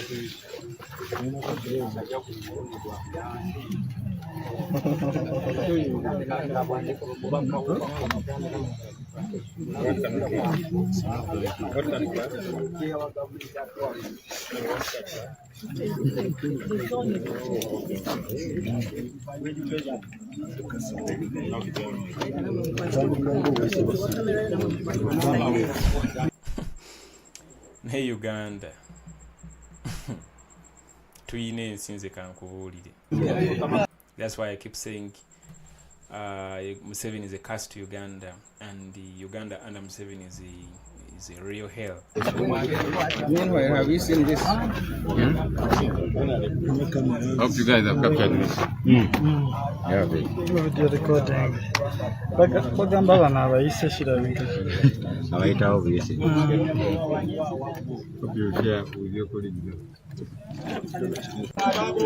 Position they had one. The lead of the opposition, together with opposition members of parliament, but as members of parliament, more importantly, because ours is an oversight role. Our duty is to keep the government in check. So we did right that we are coming to Lubowa Specialized Hospital, a place where billions of shillings have been pumped here on an annual basis. So we came to see what exactly is going on, because we can't keep pumping money, taxpayers' money as a country, into a project for which we have no clue what exactly is happening. Because even money was disbursed last December. There was a supplementary request of 2.7 billion shillings to be used to supervise the ongoing works. So what's happening at this place where money is pumped regularly? I wrote to the minister, or first of course to the speaker, as is procedurally should be the case. Then I also wrote to the Minister of Health, letting her know about this oversight visit, and I requested that she be present, or at least delegate somebody to take us around as members of parliament to see exactly what's going on. That was 20th. Last week, I have received a letter this morning from the Minister of Health informing me that there's cabinet every Monday. She's unable to be with us, but she signed off by saying, I wish you a successful tour. And that's the letter that she signed off. So we said, okay, good enough. Even the Minister of Health, who is really in charge of this project as a ministry, has wished us a successful tour. So we are here for that tour, engaging their police officers therein. There's one called Mugisa and others. They firstly said that we were supposed to get permission from the OC. I don't know how that gets to be. And then as we were engaging to say, okay, you engage your OC so that we find out what's going on. Then he said, but you're also supposed to get permission from our madam. I asked him, who is your madam? The madam being Binetti, the CEO. That's not meant to be the situation, because this is a public project. It is taxpayers' money that is used for this project. And so we are here to establish what exactly is going on. So the police officers therein have said that they are waiting for their OC. And so we've said we are going to wait because we have come to do this work.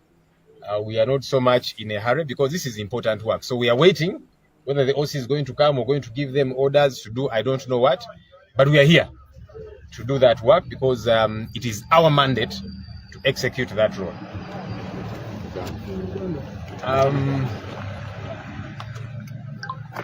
Wiki ewedde nawandikira Minisita w'ebyobulamu nga mutegeezaako nti ng'ababaka ludda olwabula gavumenti tugenda kujjako wano tulambule tulabe ki ekigenda mu maaso mu kitundu kino, era ne sipiika ne tumutegeezaako nga bwe kirina okubeera.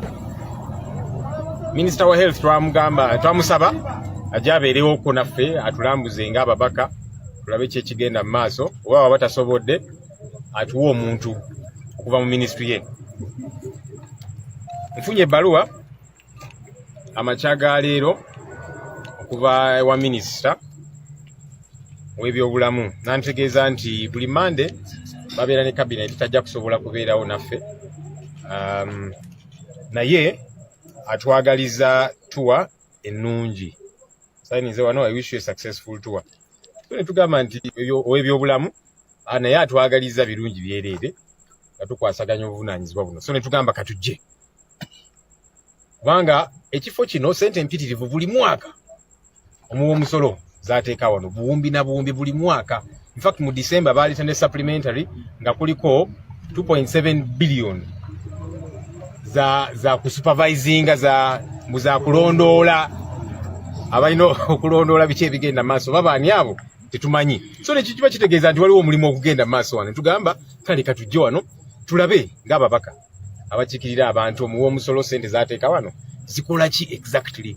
So kye kituleese tubadde tuwayamukaawo n'abasirikale abaganye okugula batubuuziza nti naye mwafunye permission, mwafunye olukusa okuva ewa CEO. Ntubuuza CEO yani nti madamu, of course madamu Pineti, tubagambe eby'ombijja waffe tuli babaka b'abantu era nga kitukakatako okulondoola ekigenda mu maaso wano. Ne bagamba nti ate OC yategeezeddwako ate kakati ffe OC tumwagaza kino project si ya OC, project ya ministry ebyobulamu era minister n'atuddamu. So tuli wano kati abasirikale abo batugambye nti balinze OC, tutumanyi oba OC ali mu kujja oba agenda bawa order okukola ki oba ki. So tuli wano tulindiridde paka twagala tuyingire tulabe ki ekigenda maaso. Ssente y'omusolo empitirivu eteekebwa wano buli mwaka. Project eno yali yakuggwa 2020 neetuuka ne bongezaayo 2021 naye neetuuka ne bongezaayo September omwaka oguwedde 2023 nawo ne tuyitawo. So kati twagala tutegeere exactly ki ekigenda maaso, ssente ziteekebwa wano zikola ki. So kye kituleese wano era nga tugenda kusigalawo paka oba osiyaze oba ki, naye twagala tulabe kiki ekiri munda omwo. That's the lady.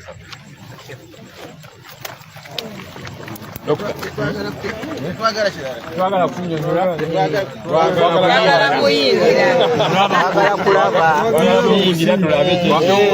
all right. I believe you've had enough of what happened. Nga bakabagezezaako kugenda okucheckinga ku bigenda maaso construction ya Lubowa era bye bibaddeyo. Naye ndowooza if you look at the period okuva 2019 up to today, if it is just going there to see what's going on, then manyidwali duteriri era terigenda kubeerayo era teriribaayo. Maybe kale nga banaaswalako ne bagamba naye manyi artist katubaterewo ekiyungu oba kale tubaterewo akantuntu akalabikanga trillion mpitirivu nnyo ne ssente mpitirivu nnyo ezinjektingiddwa mu project eyo. Naye if in 2024 since 2019 we are still at this stage of peeping inside and actually the premises being guarded like I don't know what. Omanye kiba kiddako. Anyway, let's obudde ndaba bugenda katugendeko ku Twitter exhibition ya Uganda Parliament exhibition. Wadde nti abaka bano bakoze we bati naye ate si bonna oba sigamba nti nno tebasaana kuchekingibwamu, and that's what is going on Twitter. Before I actually start on this, so kolabeka video kana ka district chairperson wa Kagadi district amanyidwa nga Ndibwami Yosia yatomedde omuvubuka oyo deliberately. Soko otunulire akatambi ako gwe soko oketegereze okumanya bana basajja bali merciless, bali tebalina mitima. I believe their empathy pulses died a long time ago. How can you do something like that? Otunulira video, oh my goodness. Kanjinako.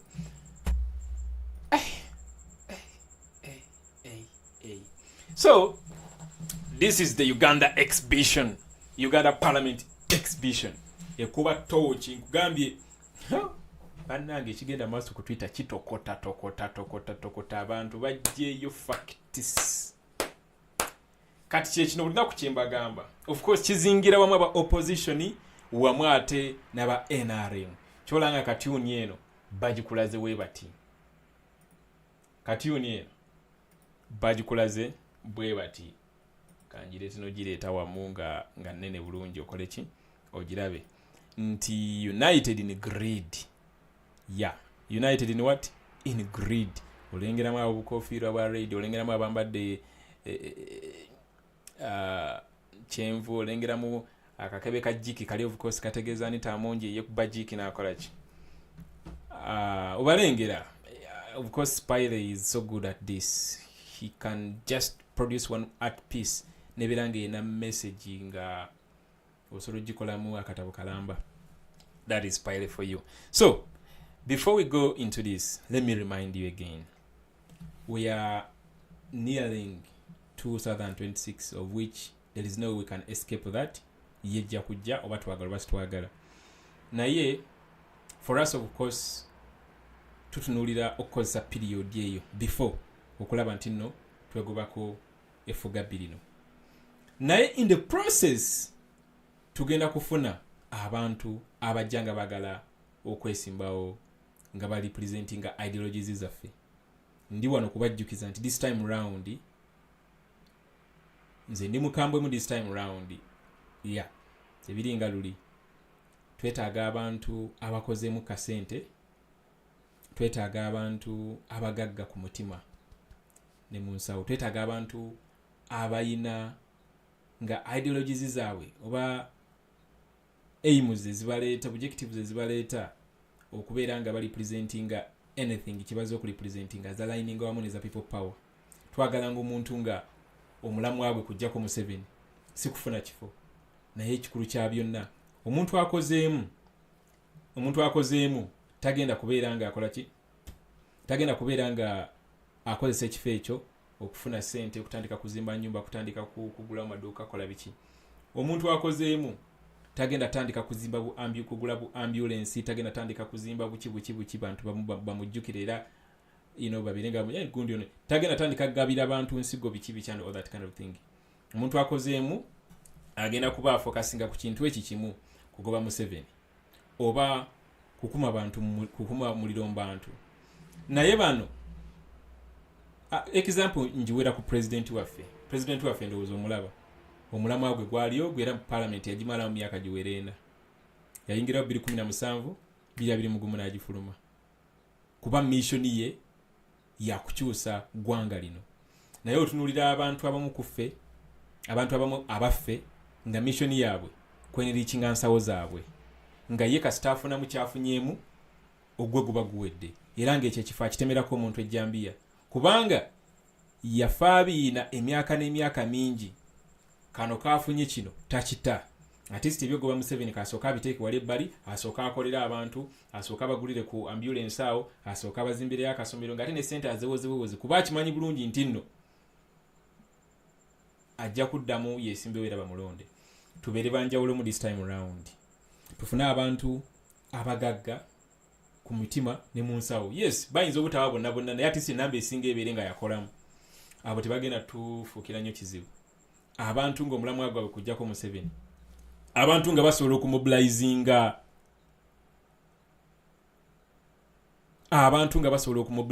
kuba tugenda mu period nga twetaaga okumobilizinga abantu. Kyenyinza okutegeeza okujjukiza abantu amanyi kigenda mu maaso, si buli muntu nti amanyi ebigenda mu maaso. That's why every now and then tulina okubeera nga twejjukanya. So wotunuulira exhibition eno ebigenda mu maaso naawe kenyini weewuunya kuba tebitalizza mukulu na muto, tebitalizza wa opposition natali wa opposition, tebitalizza muntu yenna, ojja kubeera shocked. Bingi tuyinza obutabiyitamu byonna biyitirivu nnyo. Abaana bajja obukakafu bungi. Hashtag yeyo sologenda nonyiga wano ku latest, osologendako mu media mwosobola okulabira videos, mwosobola okulabira ebifaananyi, mwosobola okulabira screenshots ez'enjawulo. Screenshots ez'enjawulo. Mwosobola okulabira bintu bingi of course. mu media oba ng'oyagala okulaba ku screenshots ez'enjawulo, of course screenshots spiral muzi bamusindikira of course messages ez'enjawulo here and there. Moses Bwaratumu was a senior press officer in the Parliament of Hansen who had been attached from binge. Leo tuukako wano ku latest katuyisemu katono mu maaso bakoze ekyo bukakafu bajjeyo obwenjawulo bupininga abantu abasinga. Alright, let's go into this. Who will investigate Parliament? Some of these things read like scenes from a gross fiction movie. Yeah. Kyenyamiza kyewuunyisa naye ng'ate bituufu. Let's dive into this.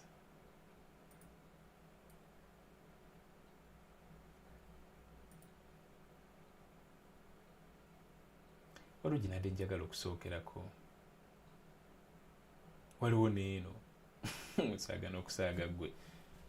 Matthias Mpuga, is this how you accounted for the Parliament boycott? How did it end? How serious were you in its objectives? How did you get back to Parliament? Anyway, opposition parasites, that's why they wear suits and this never engage in mobilization against despot Kaguta Museveni. This was after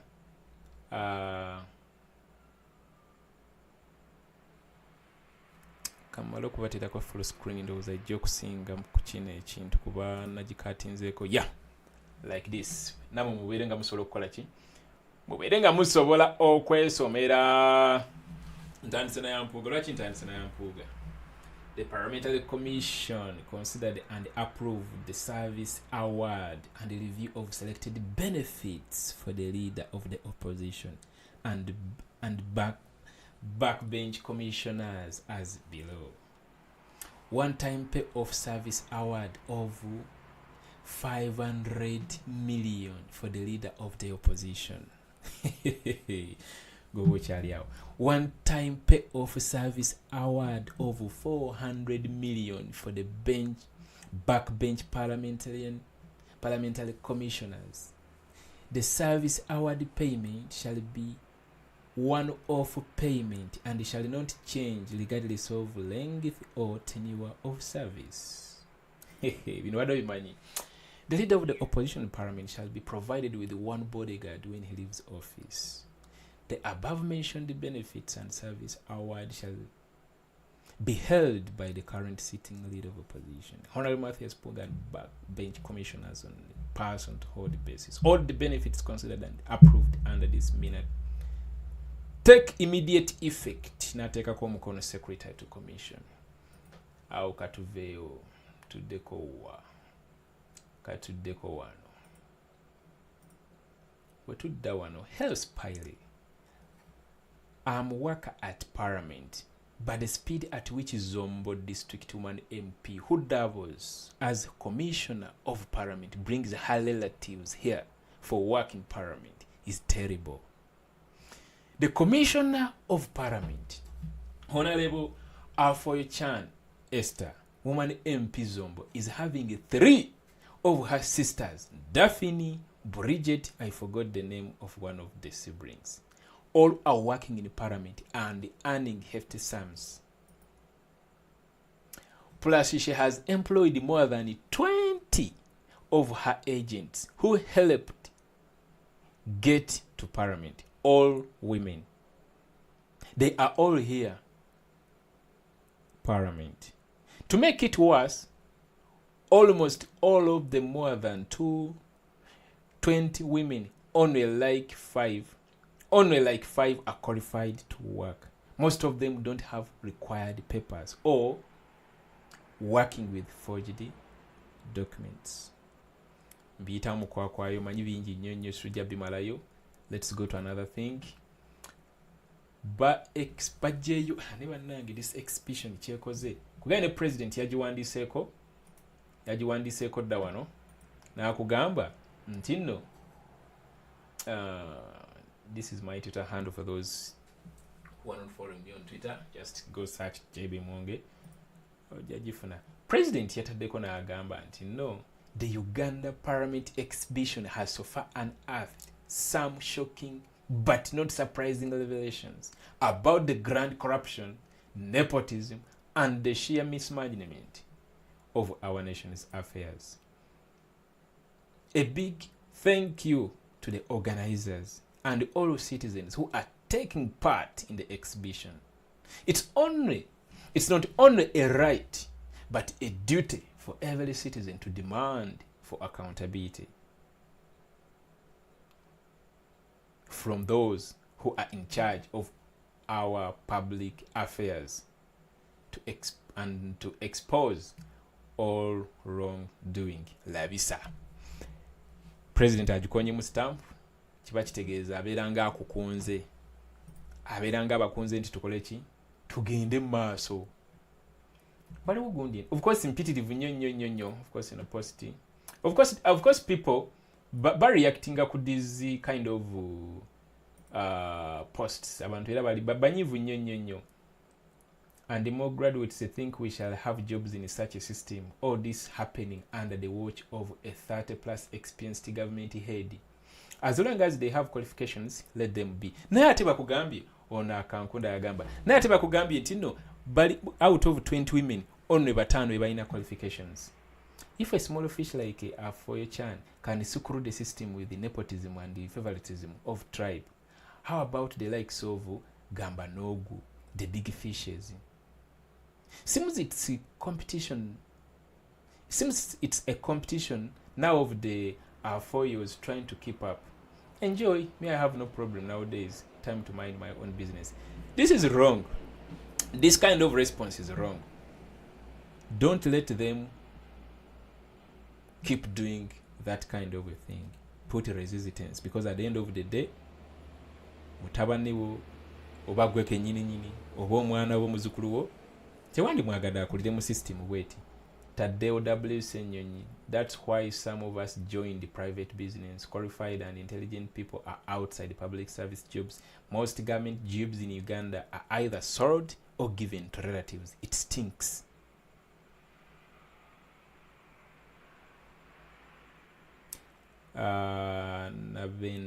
Nabende. At least one of our Eastern male MPs represented us well around 2016 election period when he rented a room at a hotel we worked at. Did his Western jazz on Muhima lady who flooded. Anyway, that's nonsense. Let's go to another bingi nnyo abana bibakukunuddeyo era bibakyakukunulayo.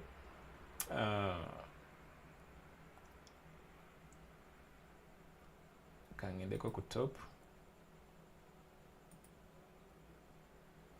Good evening, Rukira. Please hide my identity. I really have nothing to exhibit, but rather demand accountability. I come from an area, Nakaseke North, to be precise, where, if even by mistake, one displays dissent to this NRM government, you're looked at as an enemy. In fact, they even isolate you. My main problem is, despite the blind support rendered, we have the poorest service delivery.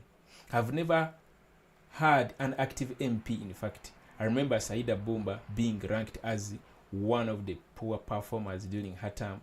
The current one is dull as they come. What do they really need from us? Anyway, on our tagira about the your friend Emmanuel Dombo sneaked in his son and is a worker at Parliament. Not sure his post, either cameraman or something. He is always attending the plenary and he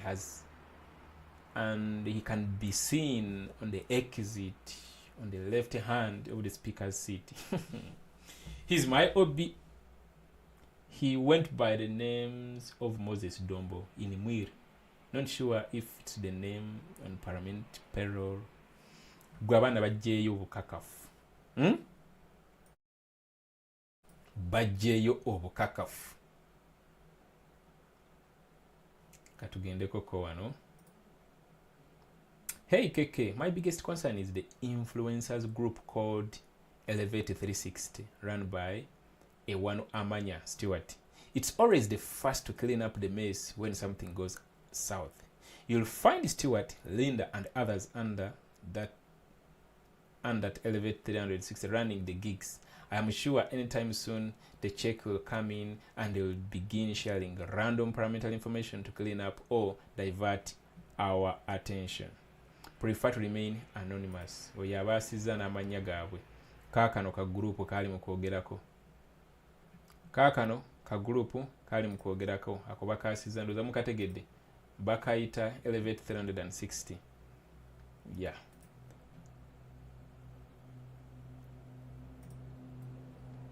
Hello, Doctor. You should investigate more about commissioners of Parliament. Honorable Esther Afoichan. All people working. Okay, twajigize mudda. Yebadde endala. About the staff in Lopez's office, former leader of opposition Matthias Punga wanted his people hired under the arrangement. I have explained where people close to how to have their loved ones on the lists transferred to other offices and put on permanent and the pensionable before he left. Some were taken to the Speaker's office, others to Obore's department. He wanted those that were seconded to work in his office by his party. But his party fired. Most of these positions in political offices are by contract, so their contracts were not renewed. The current leader of opposition was told he can't hire people to work for him because the wage bill has become too high.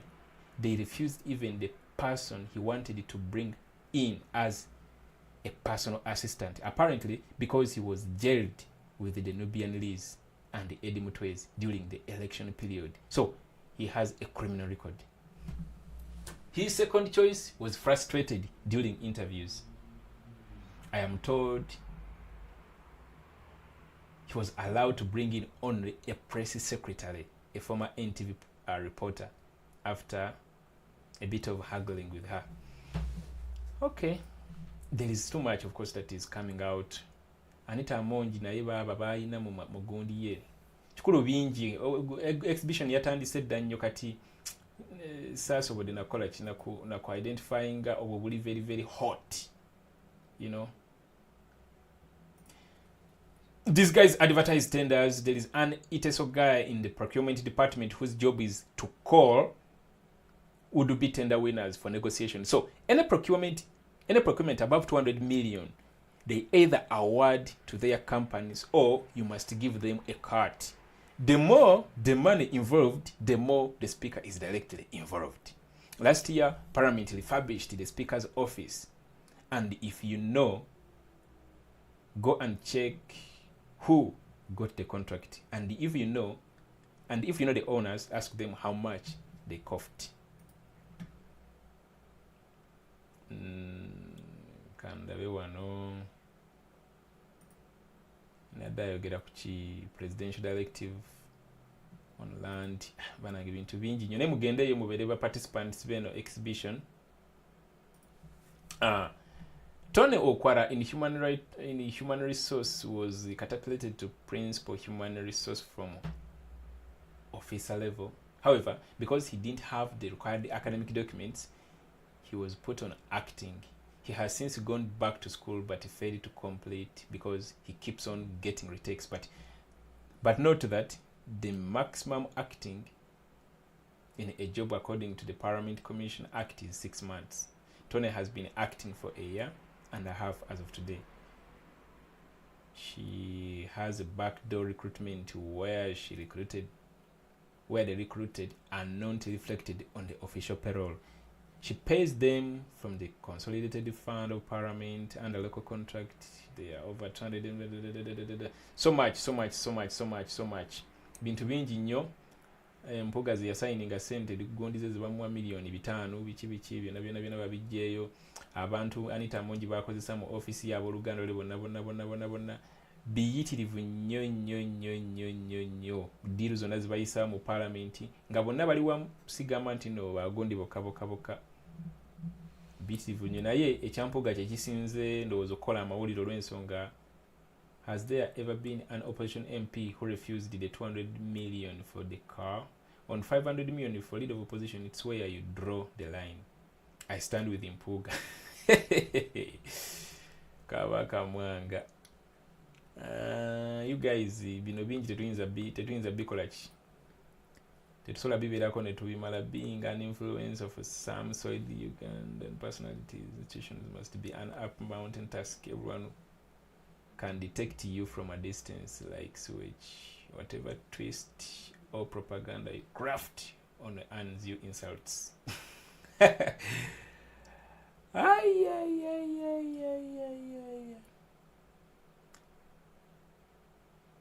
What is the Odonga Oto saying?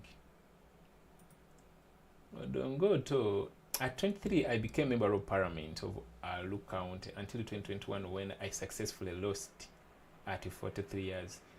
2 years before I could qualify to be a pensioner.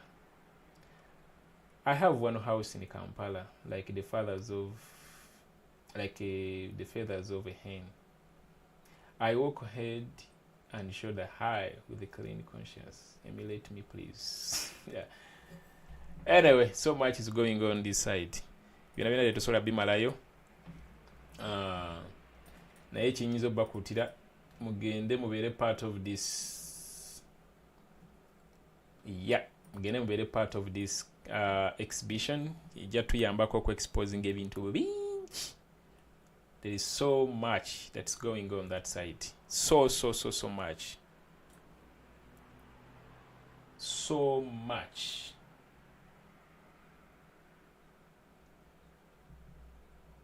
Hello,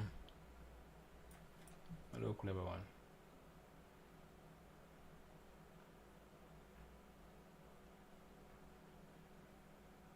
Hey, by the way, bano bakyali beegabira ssente empitirivu nnyo mukyajjukira omwaka nga gugwako nabikolamu ne podcast biseera ebyo naye sikyajjukira bulungi details. Ono naye yeegabira ssente nnyingi nnyo. Twitter eyo nayo sigirabye naye baagi exposing edda bintu bingi nnyo. Go to Twitter and be part of this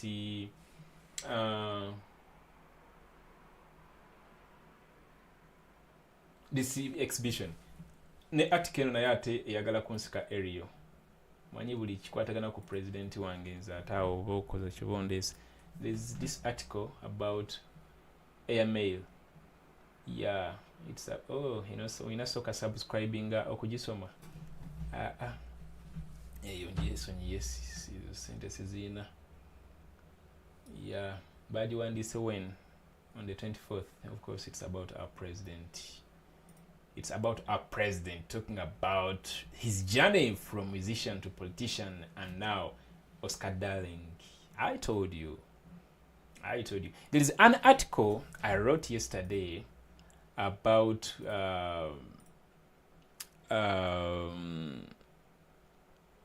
what it really means for our president to engage with the global influencers. For those who read it, it's of course on our website. That's www.jbmuwonge.com.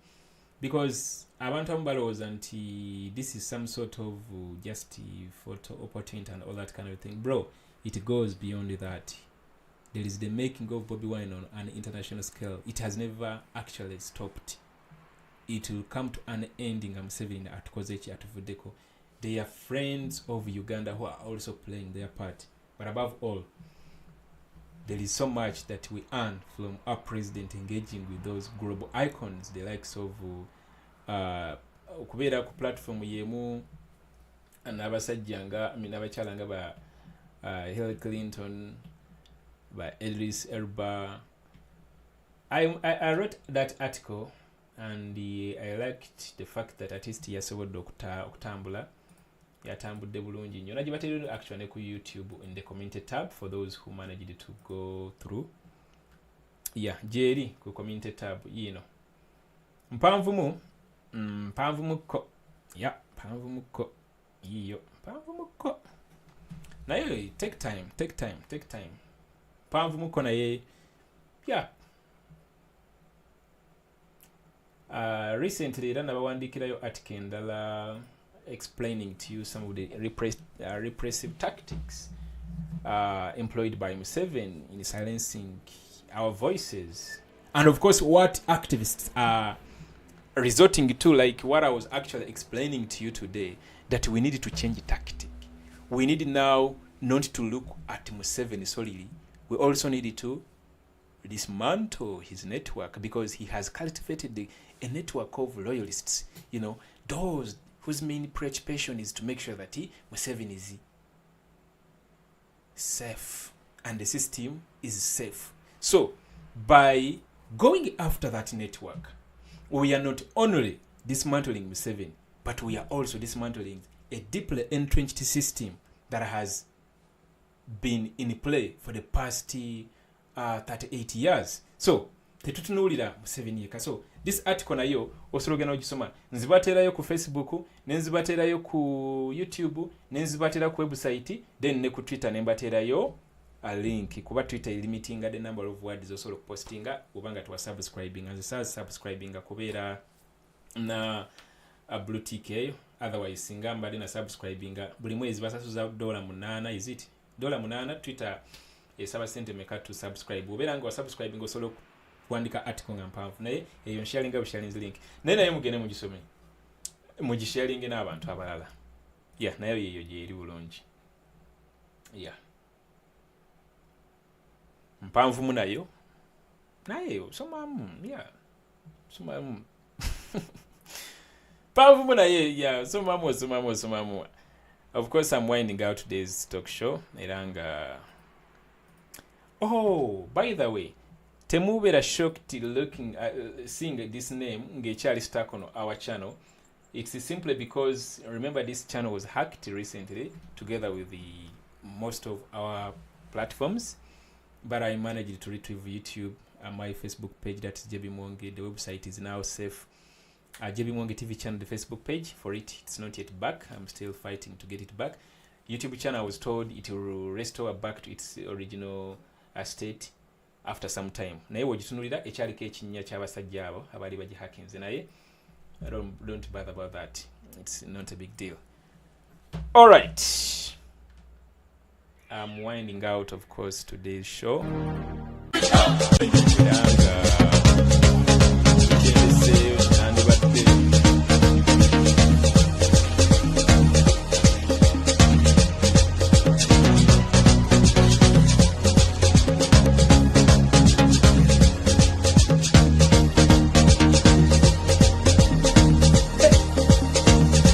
Sinnababuuzaako olwaleero kansooke mbabuuzeeko mu comment section nengera kitokota Lini webale nnyo kutuweereza JB.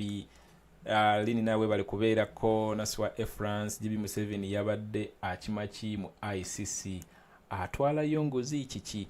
Actually on that note sinnabakola ki sinnaba lawyer litwa tugenda kubeera ne show mujukire bwe nabagamba nti I'm getting you omwami ono to diving deep naye akyakwataganye musinaba kuschedulinga bulungi budde butuufu. Kamulina okulaba wano. Wait a minute, nyizo okugira wano ngate kamala okulaba wano mu message. Okay, when afunira perfect time naye ngali free bulungi nnyo ng'asobola okujja n'atuwaayo ne wezinaba dakiika 2 oba 3 ne wezinaba 10.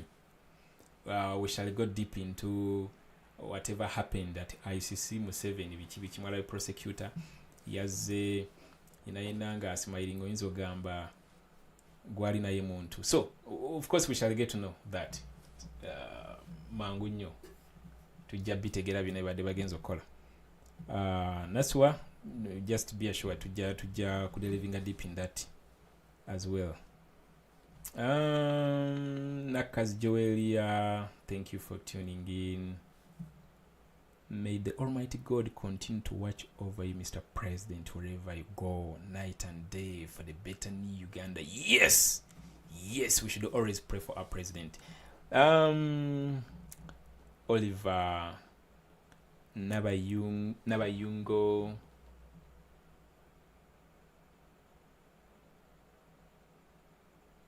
Yeah, and Connie Naroga. You guys, thanks for always tuning in. Equator TV, NUP News. JB tuleme kugwa mu nsobi this time round. Yes, oli mutuufu nnyo. of course comment eno izo kwa wajogeredde waliwo nadde njogera ku ba MPs betuyina wa abakulembeze si ba MPs bokka wabula ba LC5 ba councillors ba mayors ba MPs n'abakulembeze abala bonna abagwa mu kkoweero twetaaga ba revolutionary leaders twetaaga bakulembeze abali revolutionary in nature kuba kye twetaaga ku ssaawa eno mukimanyi bulungi tusobola kuyingira tetulina intent ya kutulangira oba yakozesa kalumbu simanyi batuwangule nedda tulina intent ya kukozesa process eyo kwejjako omusajja ono so tulina okubeera ne team nga eri fully polished nga ideology zaayo zi aligned bulungi n'ez'abantu awo tugenda okubeera nga tusobola ku-executinga tasks zonna zetugenda okukola so oli mutuufu nye tulina kukola nsobi eyo naye twekubirize message eno tugitambuze far and wide twetaaga team eri revolutionary abakulembeze ab'ensasagge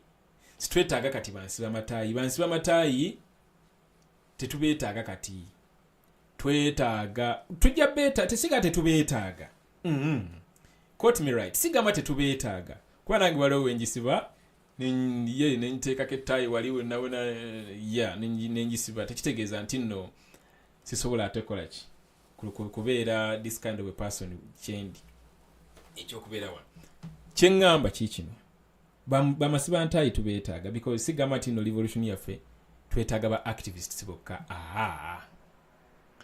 naye this time round kyetusingira ddala okwetaaga they are revolutionary leaders abakulembeze abasobola okumobilizinga in their respective areas zebawangaaliramu simply because si buli muntu nti amanyi ekyetaagisa okukola ate si buli muntu nti amanyi ekigenda mu maaso abasajja abo balaba abapoliisi ababeera ba stoppinga activities ezimu eza NUP emmotoka oba zipakinze emipiira kiba girina okukubwamu ebituli bagenda ogisimbula nga tekyavaawo okitegeera naye abantu abo bayinza obutakola kintu ekyo because tebamanyi kyakukola oba onfuna bulungi tactics tulina okuemployinga eziri very kwegambe ezijja mu situation gye tuba tulimu tukimanyi bulungi nti nno eno regimu tebasobola olunaku terusobola kukeera ne bagamba nti katugondera amateeka buli kimu katukikolere mu mateeka ekyo tekigenda kubeerawo so naffe tulina taking direction yeemu wadde tumanyi ekyokukola tukimanyi tuli civilized tukimanyi bulungi nti twetaaga Uganda empya erimu amateeka era etambulira mu kkubo ettuufu naye eno gye tulimu yawawadda ate tusobola gitereza under this current regime tetusobola Hussein Kyanjo yagamba tosobola kutereza na Museveni tosobola kulongoosa na Museveni kuba oli muwonoonefu ayina engeri gye yakitaminga naye yagamba muwonoonefu yayongerezaako n'ebigambo awo birala so tetulina kusuula mu step awo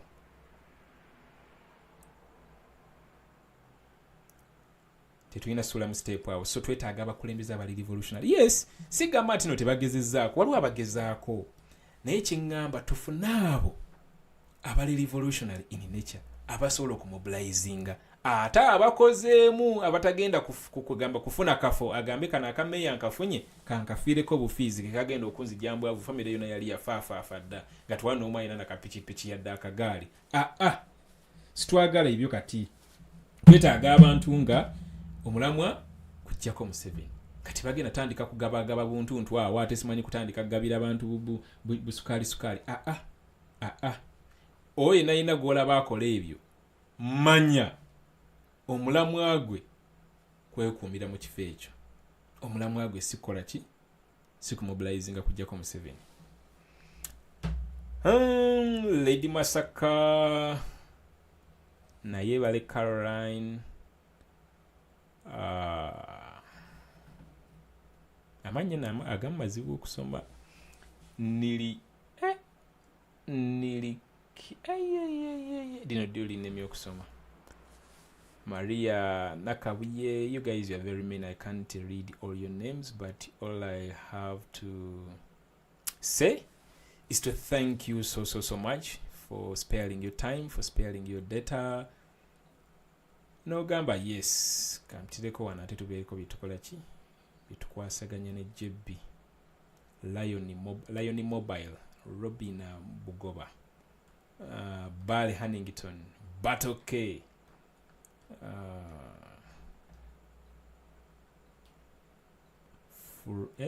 Florence. Florence. Yes, Florence. Anonymous. Hey! Some of these names are hard to pronounce. Abasajja nga bakagabo obwavu abakubadda waliwo kubeera nga oli mwavu ku mutima naye nga ate mu nsawo oli mugagga ne wabeerawo kubeera nga oli mugagga mu nsawo naye nga ate oli mwavu ku mutima kati ate waliwo kubeera nga oli byombi ng'oli mwavu ku mutima ng'ate oli mwavu ne mu nsawo awo boogera tufuukira ezzike so tetusobola kukkiriza that kind of a thing kyemba mbagamba this time round twebereremu bulungi nnyo nnyo.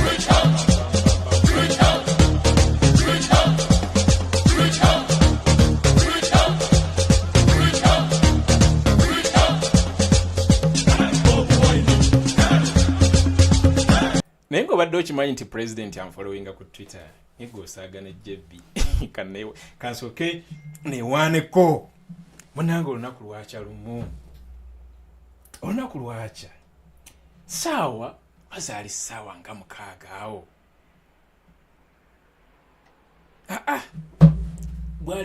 bwali bwakiro saazaalinga 2 obudde obw'ekiro ngenda okulaba notification His Excellency Bobiwine forward. Nengamba olimba. Nengamba yena account ntuufu. Nesitakikkiriza. Gwe. Ngendo okukebera nga ge mazima ge nyini. Nga yoyo ye nyini Uganda's darling, Uganda's favorite, Museveni's nightmare, people's president, Kyagulanyi Ssentamu Robert. Bawa Babi Tata Kampala Tata Subi nga epesa alinyize fo gwe nensoka ongiragira nensoka taking a screenshot nensoka ziruma ku status za WhatsApp gwe ekyali awo kimanyi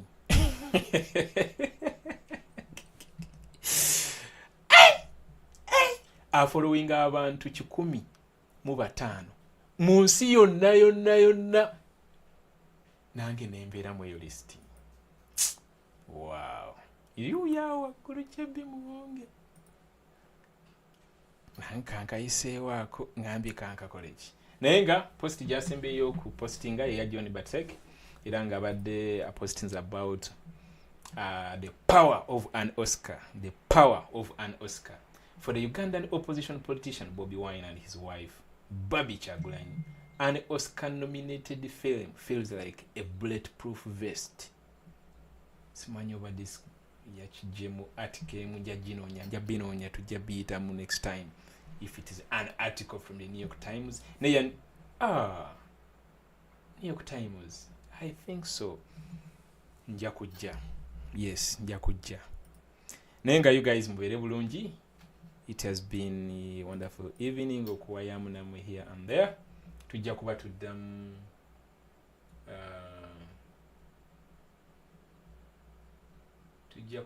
next time. Have the best of the time wherever you are streaming live from.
tusuubiza nti bwe naawera pulezidenti